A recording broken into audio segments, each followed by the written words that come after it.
Good evening everyone, welcome to all of you in my channel study point 95 में। देखिए, जो हम लोगों ने नई सीरीज शुरू किया था यूपी पीसीएस की, यूपी पीसीएस टेस्ट सीरीज 2021, तो इसमें आज ये हम लोग चौथा पेपर हल करने जा रहे हैं। ठीक है, इससे पहले हम लोग आईएएस के 2 पेपर हल कर चुके हैं, फर्स्ट एवं सेकंड, और ये दृष्टि का दूसरा पेपर है और ओवरऑल चौथा पेपर है। और इससे पहले हम लोग दृष्टि का 1 पेपर और आईएएस के 2 पेपरों को हल कर चुके हैं। अगर आप लोग ये पेपर को नहीं हल किया है तो आप सबसे पहले हमारे चैनल पर आकर इन पेपरों को हल कर सकते हैं और इनकी पीडीएफ आप लोग टेलीग्राम पर जाकर पीडीएफ इनकी डाउनलोड कर सकते हैं। ठीक है, तो चलिए आज हम लोग दृष्टि आईएएस का सेकंड पेपर हल करते हैं, जीएस का। और अभी तक अगर आप लोगों ने चैनल को सब्सक्राइब नहीं किया है तो सब्सक्राइब कर लीजिए और बेल आइकन के बटन भी दबा लेना, ताकि जैसे ही हम यहाँ से पेपर अपलोड करें और आप लोगों तक आसानी से पहुँच जाए। ठीक है, आप लोगों को उसका नोटिफिकेशन प्राप्त हो सके। तो देखिए, ये जो Uttar Pradesh PCS pre GS test number 2, ठीक है, 2021। देखिए, पेपर की डेट आने वाली है, जैसा कि अनुमान लगाया जा रहा है कि 24 अक्टूबर को ही प्रीलिम्स पेपर होगा। तो सभी लोग अपनी अपनी तैयारी इसी हिसाब से करिएगा। और ये जो पेपर है इसमें आप लोग पूरी कोशिश करिएगा कि 80 से 85 नंबर के बीच में ओवरऑल आप लोगों के क्वेश्चन बनने चाहिए। ठीक है, नेगेटिव मार्किंग हटा करके। तो वर्तमान परिस्थितियों के हिसाब से आप लोगों की तैयारी सही है अगर आप लोगों के इतने क्वेश्चन बनते हैं तो इस पेपर में। ठीक है, चलिए अब हल करते हैं हम लोग। चैनल को आप लोग सब्सक्राइब जरूर कर लेना। तो देखिए, पहला क्वेश्चन है कि अक्टूबर 2020 में न्यू कैलेडोनिया ने किस देश से अपनी स्वतंत्रता के विरुद्ध मतदान किया है। देखिए, न्यू कैलेडोनिया जो है वर्तमान में फ्रांस देश है उसका हिस्सा है। देखिए, हम लोग मैप में देख लेते हैं एक बार इसको। ये देखिए, न्यू कैलेडोनिया जो है, ये देखिए ऑस्ट्रेलिया आप लोगों को दिख रहा है, और ये न्यू कैलेडोनिया जो है ऑस्ट्रेलिया के ईस्ट में प्रशांत महासागर में स्थित है। ठीक है, तो देखिए ये इस समय वर्तमान में तो फ्रांस का भाग है, लेकिन इसके साथ फ्रांस का एक समझौता हुआ था, उसको नोमिया समझौता बोलते हैं।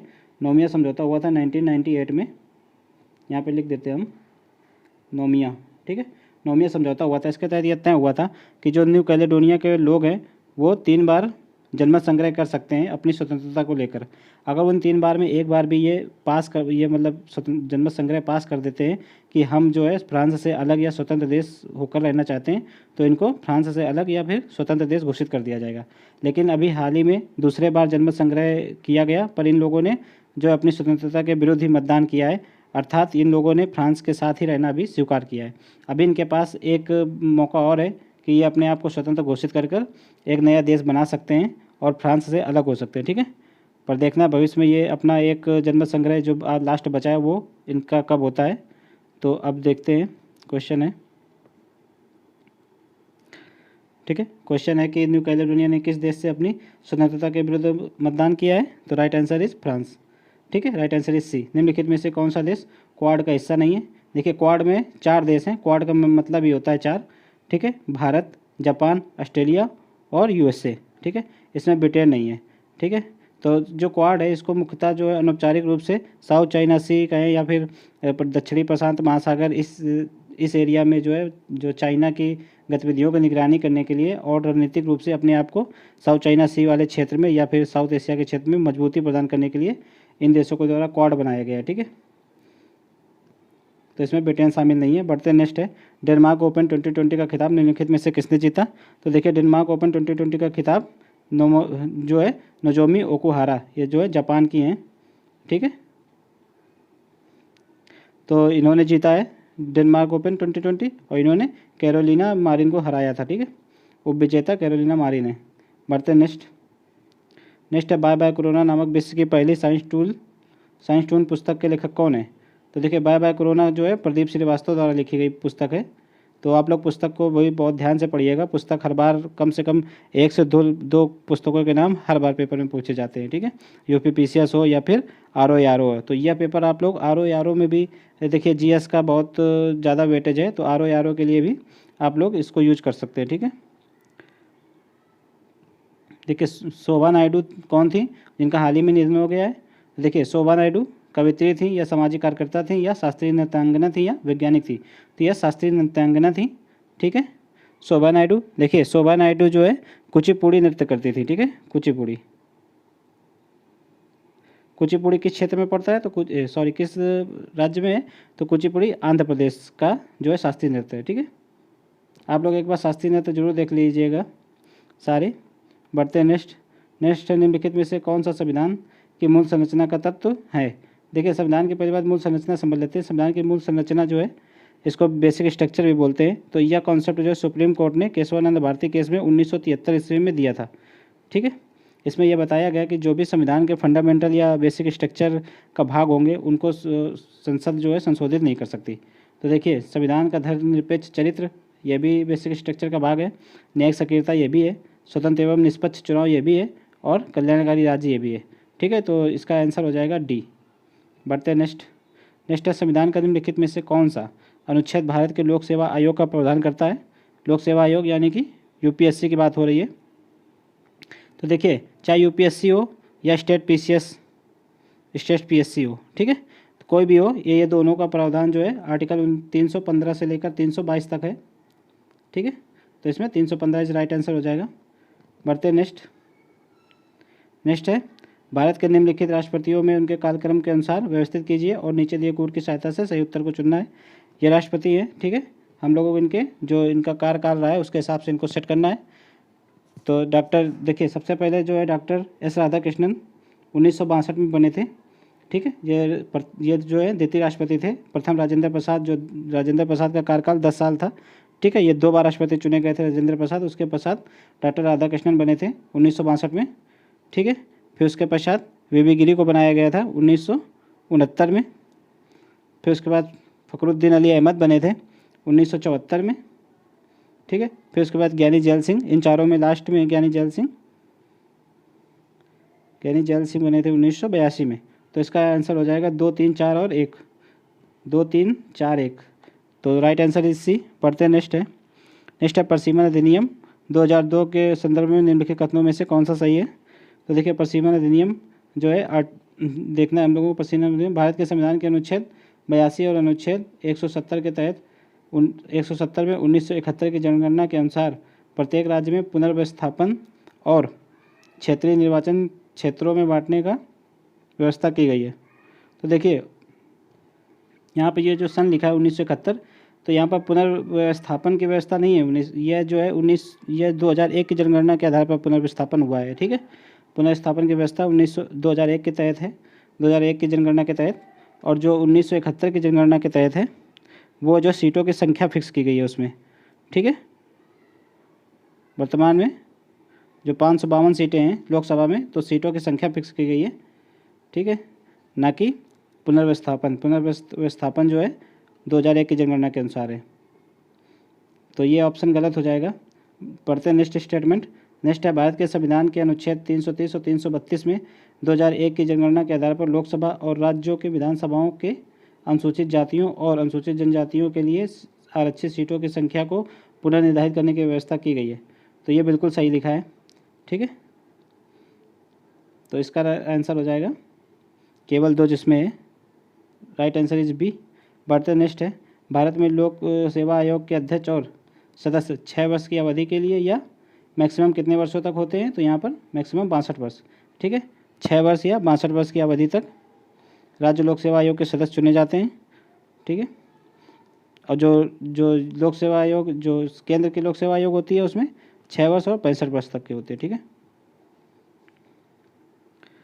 देखिए यहाँ पर यह ध्यान देने योग्य है कि राज्य की लोक सेवा के अध्यक्ष और सदस्यों की नियुक्ति तो राज्यपाल करते हैं। ठीक है, राज्यपाल, लेकिन इनको अगर पदमुक्त करना होता है या फिर ये अगर किसको त्यागपत्र देंगे तो ये राष्ट्रपति को देंगे। ठीक है, राष्ट्रपति ही इनको इनके पद से हटा सकता है, ना कि राज्यपाल। ये यहाँ पर विशेष ध्यान देने योग्य बात है। ठीक है, ये याद रखना। बहुत बच्चे यहाँ पर कन्फ्यूज होते हैं कि राज्यपाल ही नियुक्त करता है, राज्यपाल ही हटाता है, क्योंकि ये राज्य का मामला है। लेकिन ऐसा नहीं है, राज्यपाल नियुक्त करते हैं। ठीक है, राज्य लोक सेवा आयोग के सदस्य और अध्यक्षों को, और हटाता कौन है, राष्ट्रपति। बढ़ते हैं नेक्स्ट निम्नलिखित में से किसने संविधान सभा के संघीय संविधान समिति की अध्यक्षता की थी। तो देखिए, संविधान सभा के जो समितियां थी मेनली 8 ही समितियां थी। उनको एक बार हम लोग देख लेते हैं। 8 में से 3 जो समितियां हैं, देखिए 8 में से जो 3 हैं उनकी नेहरू ने अध्यक्षता की थी। नेहरू ने की थी संघीय संविधान समिति की। ठीक है, और केंद्र शक्ति समिति की, या फिर संघ शक्ति बोल सकते हैं।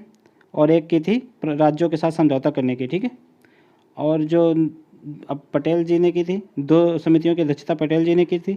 एक राज्य जो यहाँ पे संघीय संविधान समिति है वहाँ उन्होंने राज्य संविधान समिति की थी, ठीक है। और अल्पसंख्यक और SC/ST के जो ST/ST के साथ समझौता या उनके अधिकारों के विरुद्ध जो अधिकारों के लिए समिति बनी थी उसके लिए पटेल जी ने की थी, ठीक है। और अंबेडकर जी ने एक ही समिति का किया था, प्रारूप समिति, ठीक है। और गोपीनाथ बालदौलाई ने एक भी नहीं किया था। और राजेंद्र प्रसाद जी ने 2 की थी, ठीक है, नियम समिति और कार्य संचालन समिति। तो ये 8 समितियाँ एक बार आप लोग देख के इनको ख़त्म कीजिए। हर बार हर टेस्ट सीरीज में मिलते रहेंगे तो आप इन्हीं को याद नहीं करते रहेंगे। ये 8 एक बार देख के नेक्स्ट आगे बढ़िए, ठीक है। तो इसमें हम लोग संघीय संविधान समिति की अध्यक्षता किसने की थी, तो नेहरू ने, ठीक है। बढ़ते हैं नेक्स्ट है प्रस्तावना में उल्लिखित निम्नलिखित क्रमों को व्यवस्थित कीजिए। देखिए प्रस्तावना में जो शब्द आए हैं तो कौन पहले कौन बाद में आया है, तो ये क्रम लगाना है। तो देखिए हम भारत के लोग भारत को लोकतांत्रिक गणराज्य बनाने के लिए ये पूरी प्रस्तावना है। यहाँ पर हम लोग देख सकते हैं, आप लोगों को दिखाने के लिए हमने डाउनलोड कर रखी है प्रस्तावना। देखिए लिखा है, हम भारत के लोग भारत को एक संपूर्ण प्रभुत्व संपन्न समाजवादी, ऑप्शन में समाजवादी पूछा गया तो समाजवादी पहले नंबर पे आ जाएगा, समाजवादी पंथनिरपेक्ष लोकतांत्रिक गणराज्य गणराज्य दूसरे नंबर पे आ जाएगा, ठीक है, बनाने के लिए तथा उनके समस्त नागरिकों को सामाजिक आर्थिक राजनीतिक न्याय तीसरे नंबर पे आ जाएगा। और विचार अभिव्यक्ति विश्वास धर्म और उपासना की स्वतंत्रता, तो स्वतंत्रता नहीं पूछा गया ऑप्शन में, समता पूछा गया है, ठीक है। तो ये चौथे नंबर पे आ जाएगा, ठीक है। तो देखिए ये तो हो गया इस क्वेश्चन का मतलब। अभी 2 साल पहले ही UPPCS ने पूछा था कि हमारे जो प्रस्तावना में कितने प्रकार के न्यायों की बात की गई है। तो देख लीजिए ऐसे भी क्वेश्चन आते हैं। न्याय कितने प्रकार के हैं, 3 प्रकार के। सामाजिक आर्थिक न्याय राजनीतिक न्याय की बात की गई है। 5 प्रकार की स्वतंत्रता की बात की गई है। विचार अभिव्यक्ति, देखिए न्याय 3 प्रकार के, 5 प्रकार की स्वतंत्रता, विचार अभिव्यक्ति विश्वास धर्म और उपासना, और 2 प्रकार की क्षमता प्रतिष्ठा और अवसर की, ठीक है। तो ये यहाँ पर याद रखना कितने प्रकार के न्याय की व्यवस्था की गई है, ये क्वेश्चन पूछा जा चुका है। तो ये क्वेश्चन भी आगे चल के पूछे जा सकते हैं, ठीक है। तो अब हम लोग क्वेश्चन देख लेते हैं। क्वेश्चन है कि कौन सा पहले आता है, क्रम में इसको व्यवस्थित करना है। तो सबसे पहले समाजवादी 1 नंबर पे आता है, फिर गणतंत्र दूसरे नंबर पे, फिर न्याय तीसरे नंबर पे और समता चौथे नंबर पे, ठीक है। तो इसका राइट आंसर हो जाएगा 3 1 4 2, 3 1 4 2। तो ऑप्शन 1 इज राइट। बढ़ते नेक्स्ट है पंचायत, जो कि अनुसूचित क्षेत्रों में विस्तार अधिनियम 1976, इसको पेशा भी बोलते हैं, इसको पेशा अधिनियम भी बोलते हैं शॉर्टकट में, ठीक है, पेशा अधिनियम 1996। तो देखिए जिन क्षेत्रों में जो अनुसूचित क्षेत्र या अनुसूचित जनजाति के क्षेत्र थे वहाँ पर पंचायती राज अधिनियम नहीं लागू किया गया, क्योंकि उनकी जो है आर्थिक सामाजिक भौगोलिक स्थितियाँ परिस्थितियाँ सब अलग हैं, ठीक है। तो वहाँ पर जो है नॉर्मल राज्यों की तरह वहाँ पर पंचायती कानून नहीं लगाया जा सकता, ठीक है। तो वहाँ पर पेशा अधिनियम लगाया गया। इसका मतलब ये है कि जो पंचायती अधिनियम है उसमें जो प्रावधान किए गए उनको संशोधित करके वहाँ की परिस्थितियों के अनुसार, जो भौगोलिक परिस्थितियाँ हैं वहाँ के, उनकी सामाजिक आर्थिक परिस्थितियाँ हैं, ठीक है, अनुसूचित जनजाति लोगों के उनके हिसाब से वहाँ पर लगाना था, ठीक है। तो ये तो हुआ पेशा अधिनियम। अब उसका प्रावधान एक बार हम लोग देख लेते हैं। क्वेश्चन पूछा गया है कि अनुसूचित क्षेत्रों में सभी स्तर पर पंचायतों के अध्यक्षों की सीटें अनुसूचित जनजातियों के लिए आरक्षित हैं। तो देखिए वहाँ पर अध्यक्षों की तो सभी सीटें अनुसूचित जनजाति ST के लिए आरक्षित हैं, तो ये बिल्कुल सही है, ठीक है। ये तो अध्यक्षों की बात हो गई, लेकिन अगर समस्त सीटें पूछा जाए वहाँ के पंचायतों में तो वो 50% से कम नहीं होंगी, ठीक है। ये हो गई नॉर्मल सीटें, 50% से कम नहीं होंगी ST के लिए। और अगर अध्यक्ष की बात करें तो समस्त सीटें उन्हीं के लिए आरक्षित हैं। अनुसूचित क्षेत्रों में पूर्वानुमान लाइसेंस या खनिजों के लिए खनन पट्टा देने के लिए ग्राम सभा या ग्राम पंचायतों की अनुशंसा लेनी होगी, तो ये बिल्कुल सही है, ठीक है। वहाँ के अगर वहाँ कोई खनन कार्य करना है या फिर वहाँ सड़क बनानी, रोड बनानी, स्कूल बनाना है, वहाँ पे जितने भी कार्य करते हैं तो सब चीज़ों की अनुशंसा ग्राम सभा से ही लेनी पड़ती है, ठीक है, ज़्यादातर चीज़ों की अनुशंसा।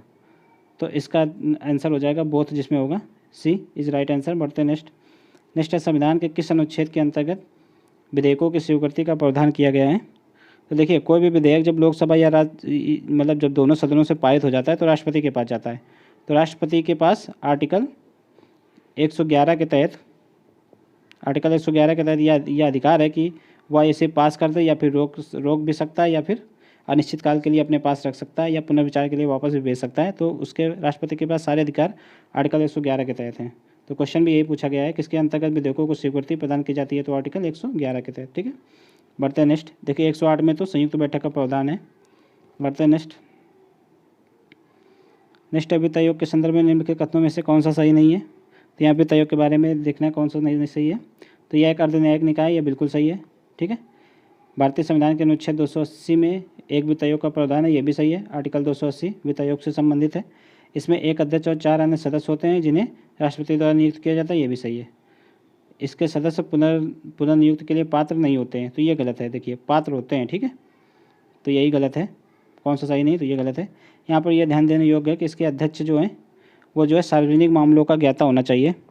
कभी पूछ सकते हैं, ठीक है, सार्वजनिक मामलों का ज्ञाता होना चाहिए। देखिए यहाँ पर वित्त संबंधित है, तो आप लोग ऑप्शन में एक बार रहेगा कि वो वित्त से संबंधित वरिष्ठ व्यक्ति होना चाहिए, या फिर व्याख्याता होना चाहिए, या फिर वित्त का विशेष ज्ञातकार होना चाहिए। तो ये ऑप्शन में नहीं होगा, वो सार्वजनिक मामलों का ज्ञाता होना चाहिए। बढ़ते नेक्स्ट है भारत के निम्नलिखित राज्यों में कौन सा भारतीय पर्यटन सांख्यिकी 2020 के अनुसार सबसे अधिक घरेलू पर्यटकों को आकर्षित करने वाले शीर्ष गंतव्यों के रूप में उभरा है। यानी कि इसमें पूछा गया कि सबसे ज़्यादा घरेलू पर्यटक जो भारत के ही लोग हैं वो भारत के किस प्रदेश में सबसे ज़्यादा जाते हैं, तो उत्तर प्रदेश में जाते हैं। ठीक है, 2020 के अनुसार, भारतीय पर्यटक सांख्यिकी 2020 के अनुसार। बढ़ते नेक्स्ट। इसमें यूपी ने टॉप किया इस बार। नेक्स्ट है सब्जियों के लिए एमएसपी न्यूनतम समर्थन मूल्य निर्धारित करने वाला भारत का पहला राज्य कौन सा है। तो देखिए अभी हाल ही में केरल ने जो है सब्जी के लिए एमएसपी की मूल्य निर्धारित किया है, तो राइट आंसर इज डी। बढ़ते नेक्स्ट है वेवेल राम कलावन हाल ही में किस देश के राष्ट्रपति निर्वाचित किए गए हैं। ऑप्शन है सेशल्स, मेडागास्कर, श्रीलंका या सूरीनाम। देखिए इसका राइट आंसर हो जाएगा ए, सेशल्स के राष्ट्रपति निर्वाचित किए गए हाल ही में ये। नेक्स्ट है हाल ही में आसन कंजर्वेशन रिजर्व का भारत के रामसर स्थलों की सूची में जोड़ा गया, तो यह भारत के निम्नलिखित किस राज्य में स्थित है। तो देखिए आसन कंजर्वेशन रिजर्व जो है भारत के, देखिए ऑप्शन है हिमाचल प्रदेश, उत्तराखंड, असम या उड़ीसा। तो इसका राइट आंसर हो जाएगा बी, उत्तराखंड में आसन कंजर्वेशन रिजर्व है। देखिए हाल ही में 2 जो है रामसर साइट शामिल की गई हैं, तो अब हो गई हैं टोटल, पहले 40 थी, अब हो गई हैं 42। तो ये 2 कौन कौन सी हैं, इसमें से एक आसन, ठीक है, और दूसरी काबरताल। काबरताल जो है वहाँ बिहार में पड़ता है, ठीक है, काबरताल। तो अब हो गई है 82। देखिए रामसर कन्वेंशन जो है 1971 ईस्वी में ईरान के रामसर नामक शहर में हुआ था, इसलिए इसको रामसर कन्वेंशन बोलते हैं, और यह आदि भूमियों के संरक्षण से संबंधित है, और भारत जो है इसमें 1972 में शामिल हुआ था। बढ़ते नेक्स्ट है निम्नलिखित में से किसे संयुक्त राष्ट्र वैश्विक जलवायु कार्रवाई पुरस्कार 2020 प्रदान किया गया। तो यह पुरस्कार किसे प्रदान किया गया है, तो इसका राइट आंसर हो जाएगा ग्लोबल हिमालयन एक्सपेडिशन। ठीक है, बढ़ते नेक्स्ट है निम्नलिखित गणमान्य व्यक्तियों को उनके पूर्व क्रम के अनुसार सही क्रम में व्यवस्थित करना है। ठीक है, तो ये देखिए ये पद हैं, इनको व्यवस्थित करना है कि कौन सा पद पहले आता है, अपने वरीयता सूची में इनको लगाना है। ठीक है, तो देखिए यहाँ पर इसको हम लोग देखते हैं एक बार वरीयता। देखिए अकॉर्डिंग टू क्वेश्चन, तो इसमें राज्यपाल पहले नंबर पे होंगे। एक मिनट, हाँ, तो अकॉर्डिंग टू क्वेश्चन राज्यपाल जो है पहले नंबर पे होंगे।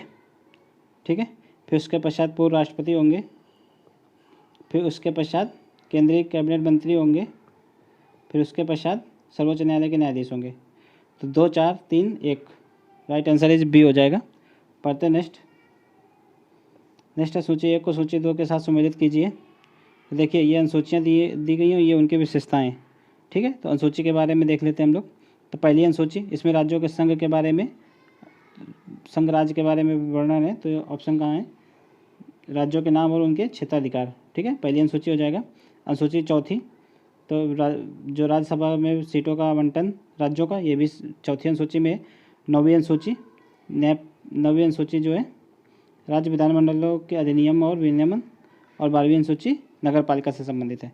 तो इसका राइट आंसर हो जाएगा पहले का 3 1 4 2 3 1 4 2, ए ऑप्शन इज राइट। बढ़ते नेक्स्ट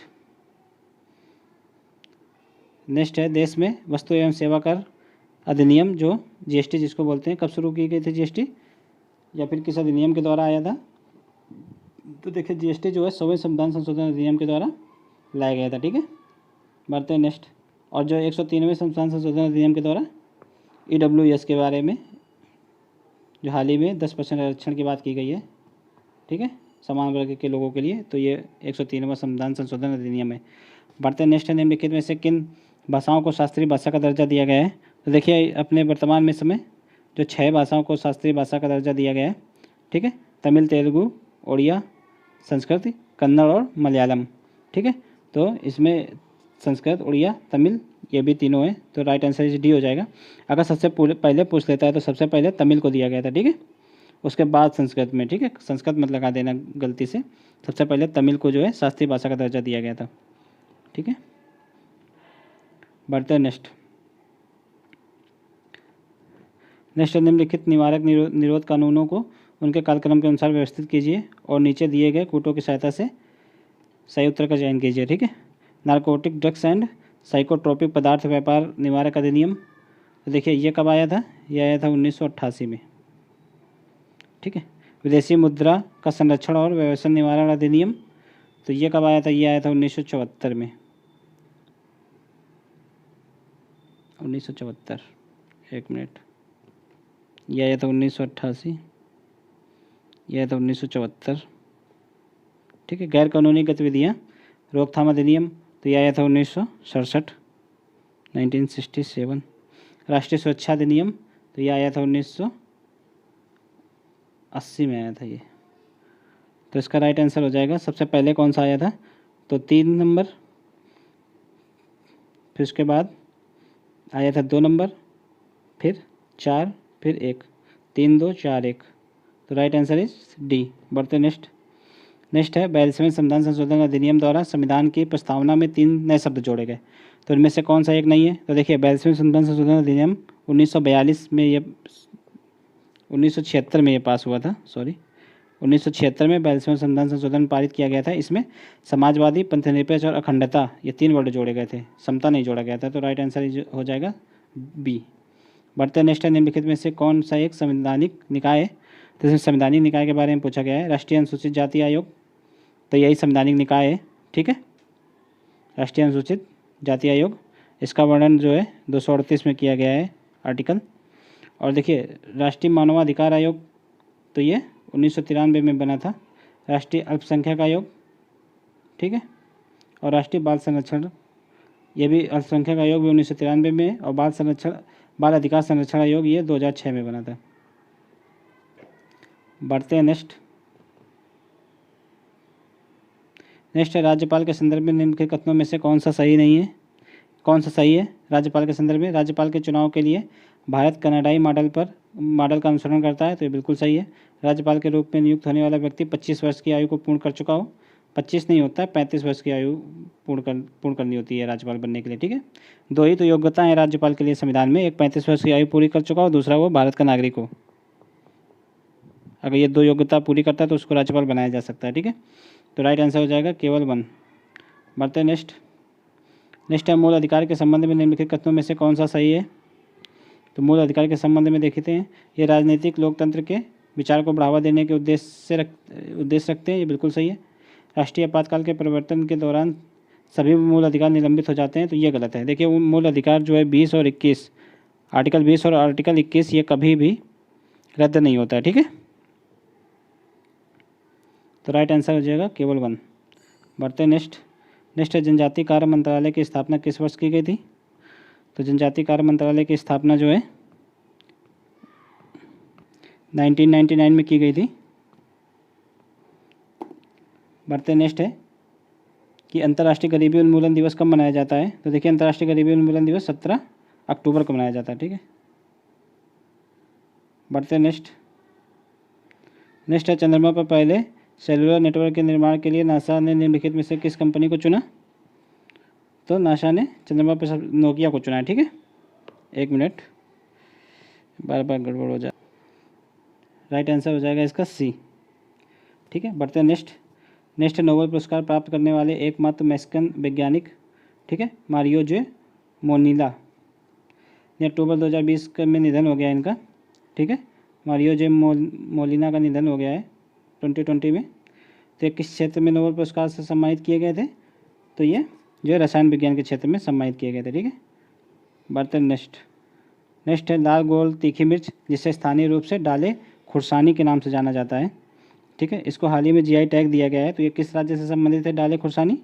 देखिए डाले खुरसानी जो है वर्तमान में जो है विश्व में सबसे तीखी मिर्च इसको मानी जाती है, डाले खुरसानी को। ये सिक्किम में हाल ही में सिक्किम राज्य को इसका जीआई टैग दिया गया है।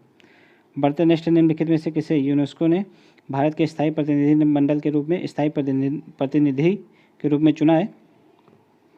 तो right answer is Vishal B Sharma, right answer is D.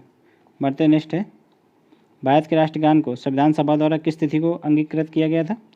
तो देखिए राष्ट्रगान को, देखिए जो संविधान सभा की अंतिम बैठक थी 24 जनवरी 1950 को, ठीक है। इसी में राष्ट्रीय गीत,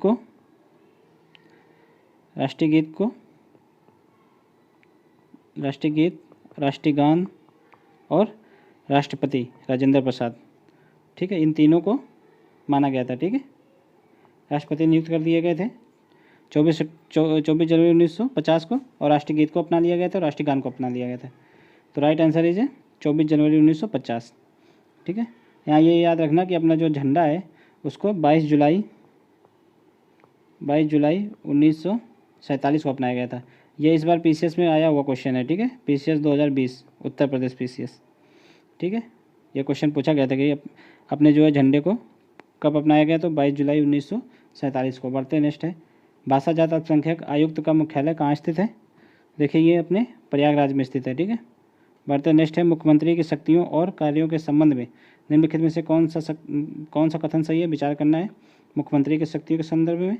तो वह राज्य योजना बोर्ड का उपाध्यक्ष होता है, ये गलत है। वो राज्य योजना बोर्ड का उपाध्यक्ष नहीं, अध्यक्ष होता है, ठीक है। वह संबंधित क्षेत्रीय परिषद में क्रमवार उपाध्यक्ष के रूप में कार्य करता है, तो ये बिल्कुल सही है। तो राइट आंसर हो जाएगा केवल 2। बढ़ते नेक्स्ट है भारत में राजनीतिक दलों के संबंध में निम्नलिखित कथनों पर विचार करना है। तो भारत में विश्व की सबसे बड़ी संख्या में राजनीतिक दल हैं, तो ये बिल्कुल सही है। निर्वाचन आयोग मुक्त चिन्हों और आरक्षित चिन्हों को जो है देता है, विनिर्दिष्ट करता है, जिसका अभिप्राय क्रमशः मान्यता प्राप्त दलों और पंजीकृत गैर मान्यता प्राप्त दलों से है। देखिए मान्यता प्राप्त दलों को जो आरक्षित चिन्ह दिए जाते हैं, ना कि मुक्त चिन्ह, और मुक्त चिन्ह जो है गैर पंजीकृत दलों को दिए जाते हैं। तो ये जस्ट अपोजिट लिखा है, तो ये इसलिए ये गलत हो जाएगा, ठीक है। इसको ध्यान से पढ़ लेना, ये अपोजिट लिखा है यहाँ पर, ये बिल्कुल सही है। पढ़ते हैं तीसरा ऑप्शन। तीसरा स्टेटमेंट है कोई भी दल एक राष्ट्रीय दल तभी होता है जब वह दल को 2 राज्यों में राज्य स्तरीय दल का दर्जा प्राप्त हो। तो ये गलत है। यहाँ पे कम से कम 4 राज्यों में राज्य स्तरीय दल का दर्जा प्राप्त होना चाहिए किसी भी पार्टी को, किसी भी राजनीतिक दल को, तब वो राष्ट्रीय दल का दर्जा उसको मिलता है, ठीक है। तो इसका राइट आंसर हो जाएगा केवल 1। बढ़ते नेक्स्ट है कितने तरीके से एक भारतीय नागरिक अपनी नागरिकता खो सकता है?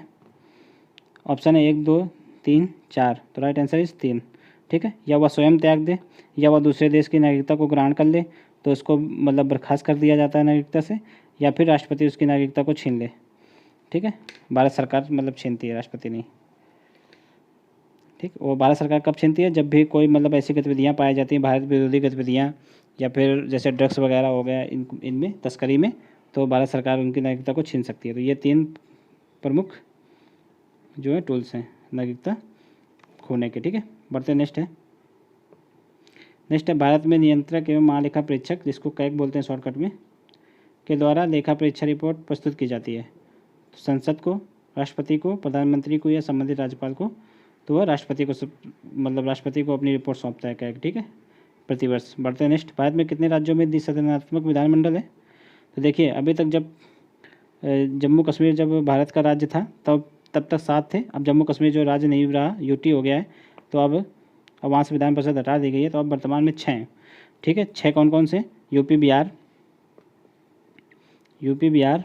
कर्नाटक, महाराष्ट्र, ठीक है, और 2 कौन कौन से हैं? तेलंगाना, आंध्र प्रदेश, ठीक है। तो 6 हैं। बढ़ते नेक्स्ट नेक्स्ट है मौलिक कर्तव्यों के संबंध में सिफारिशें करने के लिए निम्नलिखित समितियों और आयोगों में से किसकी नियुक्ति की गई है। तो देखिए मौलिक कर्तव्यों के लिए मतलब मौलिक कर्तव्य किसके अनुशंसा पर बने थे, तो स्वर्ण सिंह समिति के अनुशंसा पर मौलिक कर्तव्यों को संविधान में शामिल किया गया था। ठीक है, मौलिक कर्तव्य कब संविधान में शामिल हुए थे, तो 42वें संविधान संशोधन 1976 के द्वारा। और मौलिक कर्तव्यों की संख्या कितनी है, 11। ठीक है, मूल रूप से तो 10 हैं, लेकिन एक बाद में जुड़ा। ठीक है, ये 86वें संविधान संशोधन अधिनियम 2002 के द्वारा। ठीक है, बढ़ते नेक्स्ट। निम्नलिखित में से कौन देश का सर्वोच्च विधि अधिकारी होता है। ऑप्शन है नियंत्रक एवं महालेखा परीक्षक मतलब कैग, केंद्रीय विधि मंत्री, भारत का मुख्य न्यायाधीश या महान्यायवादी। तो राइट आंसर इज डी, महान्यायवादी। देखिए महान्यायवादी का उल्लेख संविधान के आर्टिकल 76 में। बढ़ते नेक्स्ट है ग्राम न्यायालय के संबंध में निम्नलिखित कथनों पर विचार करना है। तो पहला स्टेटमेंट है ग्राम न्यायालय अधिनियम 2008 विधि आयोग के सिफारिशों पर आधारित है, तो बिल्कुल सही है ये। ठीक है, आपराधिक मामलों की अपील की सुनवाई जिला न्यायालय और सिविल मामलों में इसका निपटान सत्र न्यायालय में होता है। यह भी जस्ट अपोजिट लिखा है। ठीक है, जो आपराधिक मामले होते हैं, जो क्रिमिनल मामले होते हैं, ठीक है, वो सत्र न्यायालय में जाते हैं, सत्र न्यायालय में, और जो सिविल मामले होते हैं वो जिला न्यायालय में जाते हैं। तो ये अपोजिट लिखा है, ये गलत हो जाएगा। राइट आंसर इज जिसमें एक होगा केवल ए हो जाएगा आंसर इज। बढ़ते नेक्स्ट है अंतर्राष्ट्रीय वृद्धजन दिवस कब मनाया गया। तो अंतर्राष्ट्रीय वृद्धजन दिवस जो है 1 अक्टूबर को मनाया गया। निम्नलिखित में से किसके द्वारा डेटा गवर्नेंस क्वालिटी इंडेक्स संचालित किया गया है। तो डेटा गवर्नेंस क्वालिटी इंडेक्स हाल ही में नीति आयोग के द्वारा संचालित किया गया। ठीक है, बढ़ते हैं नेक्स्ट। देखिए नीति आयोग को योजना आयोग से को प्रतिस्थापित करके नीति आयोग का निर्माण किया गया था। ठीक है, 1 जनवरी 2015 को, यहाँ पे डेट याद रखना। बढ़ते नेक्स्ट हाल ही में व्यापक रूप से चर्चित गुपकार घोषणा पत्र किससे संबंधित है। ऑप्शन है यह धारा 370 के निःशस्त्रीकरण का विरोध करने के लिए, पड़ोसी शत्रुओं से भारत की सीमाओं की रक्षा करने के लिए, जलवायु परिवर्तन से या कोविड-19 से निपटने हेतु एक योजना है। तो इसका राइट आंसर ए है। ठीक है, यह धारा 370 के निःशस्त्रीकरण का विरोध करने के लिए। देखिए जो गुपकार जो है, जो वहाँ के लीडर हैं अब मोहम्मद अब्दुल्ला, तो ये उनका घर है गुपकार। ठीक है, जम्मू कश्मीर के जो नेशनल कॉन्फ्रेंस पार्टी के जो लीडर हैं, तो गुपकार उन्हीं के घर में ये गुपकार घोषणा पत्र पर हस्ताक्षर हुए थे, जिसमें धारा 370 को पुनः लागू करने और राज्य है उनका जम्मू कश्मीर, उनको विशेष राज्य का दर्जा देने के लिए, मतलब पुनः विशेष राज्य का दर्जा देने की मांग गुपकार घोषणा पत्र में की गई है। बढ़ते next Ambedkar social innovation and incubation mission के संदर्भ में निम्नलिखित में से कौन सा कथन सही है। तो इसकी शुरुआत जनजातीय कार्य मंत्रालय द्वारा की गई है। देखिए ये गलत है, इसकी शुरुआत जनजातीय कार्य मंत्रालय द्वारा नहीं, सामाजिक एवं न्याय अधिकारिता एवं मंत्रालय द्वारा की गई है। ठीक है, जो सामाजिक न्याय से संबंधित मंत्रालय है, और इसका उद्देश्य दिव्यांगों को विशेष प्राथमिकता देने के साथ साथ अनुसूचित जाति के युवाओं के मध्य उद्यमशीलता को बढ़ावा देना है। देखिए दिव्यांग तो सही लिखा है, पर यहाँ अनुसूचित जाति नहीं है, यहाँ पे अनुसूचित जनजाति होगा। ठीक है, सॉरी, यहाँ पे अनुसूचित जनजाति लिखा है, वहाँ पे अनुसूचित जाति होगा। ठीक है, तो राइट आंसर इसमें राइट आंसर कोई नहीं होगा, एक भी गलत है, दो भी गलत है, तो राइट आंसर इज डी। बढ़ते नेक्स्ट है हाल ही में कौन सा राज्य भारत का प्रथम हर घर जल राज्य बना है। तो हर घर जल राज्य जो है गोवा बना है। ठीक है, हाल ही में। बढ़ते नेक्स्ट है योजना आयोग के उत्तरवर्ती के रूप में नीति आयोग की स्थापना कब की गई थी। तो नीति आयोग की स्थापना जो 1 जनवरी 2015 को की गई थी। ठीक है, अभी हमने बताया आप लोगों को। नेक्स्ट नीचे 2 कथन दिए गए, ये कथन एवं कारण टाइप का क्वेश्चन है, इसको हल करते हैं। ठीक है, संसदीय सरकार को उत्तरदायी सरकार के रूप में भी जाना जाता है, तो बिल्कुल सही है। मंत्रिमंडल जो संसद के प्रति उत्तरदायी होता है और इसका कार्यकाल तब तक बना रहता है जब तक कि वह संसद में विश्वास प्राप्त रखता है। ठीक है, तो ये भी बिल्कुल सही है, तो इसका आंसर हो जाएगा 1। ठीक है, क्योंकि ये कथन जो है, जो कारण है वो कथन से संबंधित है। ठीक है, बढ़ते नेक्स्ट है भारत के किस राज्य में विधानसभा की संख्या मतलब सदस्य संख्या सबसे कम है। तो जो इसमें दिए रखा है, सॉरी सबसे अधिक पूछा है, विधानसभा के सदस्यों की संख्या सबसे अधिक है, तो इसमें राइट आंसर ऑब्वियसली अपना यूपी होगा। ठीक है, यूपी में विधानसभा में कितने सदस्य हैं, देखिए 403 तो निर्वाचित होते हैं प्लस 1 मनोनीत किया जाता है, ठीक है, ये आंग्ल भारतीय सदस्य होता है। तो टोटल कितने हो गए 404।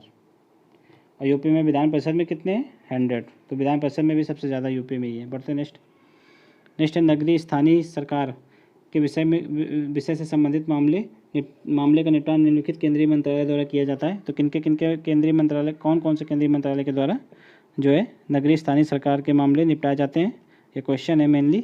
तो नगरीय विकास मंत्रालय द्वारा, ये बिल्कुल सही है, ठीक है। कैंटोनमेंट बोर्ड के संबंध में रक्षा मंत्रालय द्वारा, ये भी सही है। और केंद्र शासित प्रदेश के संबंध में गृह मंत्रालय द्वारा, ये भी सही है। तो इसका राइट आंसर हो जाएगा, जिसमें तीनों होंगे, राइट आंसर इज डी। बढ़ते नेक्स्ट है अनुच्छेद 36 से अनुच्छेद 51 में उल्लिखित है। तो आर्टिकल पूछा गया है, आर्टिकल 36 से 51 में क्या है, डीपीएसपी है, राज्य के नीति निर्देशक तत्व, ठीक है। मूल अधिकार का प्रावधान अनुच्छेद 12 से लेकर 35 तक है, ठीक है। नागरिकता का प्रावधान अनुच्छेद 5 से लेकर 11 तक है। संविधान संशोधन प्रक्रिया आर्टिकल 368 में है। बढ़ते नेक्स्ट है राष्ट्रीय मानवाधिकार आयोग के अध्यक्ष और सदस्यों की नियुक्ति राष्ट्रपति द्वारा एक 6 सदस्यीय समिति की सिफारिश पर की जाती है। इनमें कौन सा सदस्य शामिल नहीं होता है, तो देखिए इसमें जो 6 सदस्यीय समिति होती है, इसमें एक बार देख लेते हैं 6 सदस्य कौन कौन से होते हैं, ठीक है, जो कि राष्ट्रीय मानवाधिकार आयोग के अध्यक्ष और सदस्यों को नियुक्त करते हैं। तो 6 सदस्यों में केंद्रीय गृह मंत्री होते हैं, लोकसभा के अध्यक्ष होते हैं, भारत के मुख्य न्यायाधीश नहीं होते, ठीक है, ये गलत होगा, राज्यसभा के उपसभापति होते हैं, और ये 3 हो गए। 3 और कौन कौन बचे, तो देखिए प्रधानमंत्री होते हैं, ठीक है, और जो लोकसभा और राज्यसभा, इन दोनों सभाओं के जो है विपक्ष के नेता होते हैं, ठीक है। तो कितने हो गए 2, ये विपक्ष के नेता दोनों सभाओं के, लोकसभा राज्यसभा के 2, 3 और 3 ये 6। बढ़ते नेक्स्ट है उच्च न्यायालय के संबंध में निम्नलिखित कथनों में से कौन सा सही है। तो वर्तमान में देश भर में 25 उच्च न्यायालय हैं, तो ये बिल्कुल सही है। अभी तक तो 24 हुआ करते थे, लेकिन हाल ही में जो है आंध्र प्रदेश में एक बनाया गया है, जो कि आंध्र प्रदेश का जो पहले न्यायालय था वो 2014 में तेलंगाना जब अलग हुआ इससे, तो हैदराबाद में रह चुकी, तो हैदराबाद भी तेलंगाना का भाग हो गया, तो हाईकोर्ट भी तेलंगाना में ही चला गया। और हाल ही में आंध्र प्रदेश द्वारा अपना एक नया हाईकोर्ट बनाया गया है, तो अब संख्या इनकी हो गई है 25, ठीक है। तो ये बिल्कुल राइट है पहला स्टेटमेंट। सेकंड है केंद्र शासित प्रदेशों में अकेले दिल्ली और चंडीगढ़ में एक अलग उच्च न्यायालय है, बिल्कुल गलत है, केवल दिल्ली में है, चंडीगढ़ में नहीं है। राष्ट्रपति, तो ये ऑप्शन गलत हो जाएगा।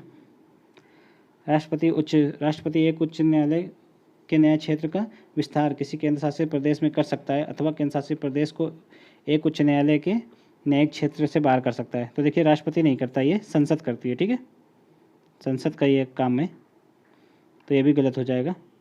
तो राइट आंसर इज केवल 1, ऑप्शन ए इज राइट। बढ़ते नेक्स्ट है निम्नलिखित में से कौन संघीय कार्यपालिका का अंग नहीं है। तो संघीय कार्यपालिका में 3 शामिल, संघीय कार्यपालिका में 5 मुख्यतः मतलब 5 टूल्स आते हैं। तो उसमें राष्ट्रपति आते हैं, मंत्रिपरिषद आती है, भारत के मुख्य न्यायाधीश नहीं आते, ठीक है, और भारत का न्यायवादी आता है, ठीक है, और प्रधानमंत्री आते हैं, ठीक है, पीएम। बढ़ते नेक्स्ट है निम्नलिखित में से कौन सा अधिनियम राज्य स्तर पर राज्य सूचना आयोग की स्थापना का प्रावधान करता है। तो राज्य सूचना आयोग हो या फिर केंद्रीय सूचना आयोग, इन दोनों का प्रावधान सूचना का अधिकार अधिनियम 2005 के द्वारा किया गया है, ठीक है। बढ़ते हैं नेक्स्ट है उपराष्ट्रपति के संदर्भ में निम्नलिखित कथनों पर कौन सा सही है। तो उपराष्ट्रपति के संदर्भ में कथन देखने हम लोगों को, तो वो यह देश का तीसरा सर्वोच्च पद धारण करता है। तो देखिए उपराष्ट्रपति तीसरा नहीं, राष्ट्रपति के बाद द्वितीय सर्वोच्च व्यक्ति होते हैं उपराष्ट्रपति, ठीक है, वाइस प्रेसिडेंट दूसरे नंबर पे आते हैं, फिर प्रधानमंत्री तीसरे नंबर पे आते हैं। तो ये गलत हो जाएगा ऑप्शन 1। उपराष्ट्रपति का पद अमेरिका के उपराष्ट्रपति के पद के तर्ज पर बनाया गया, ये बिल्कुल सही है।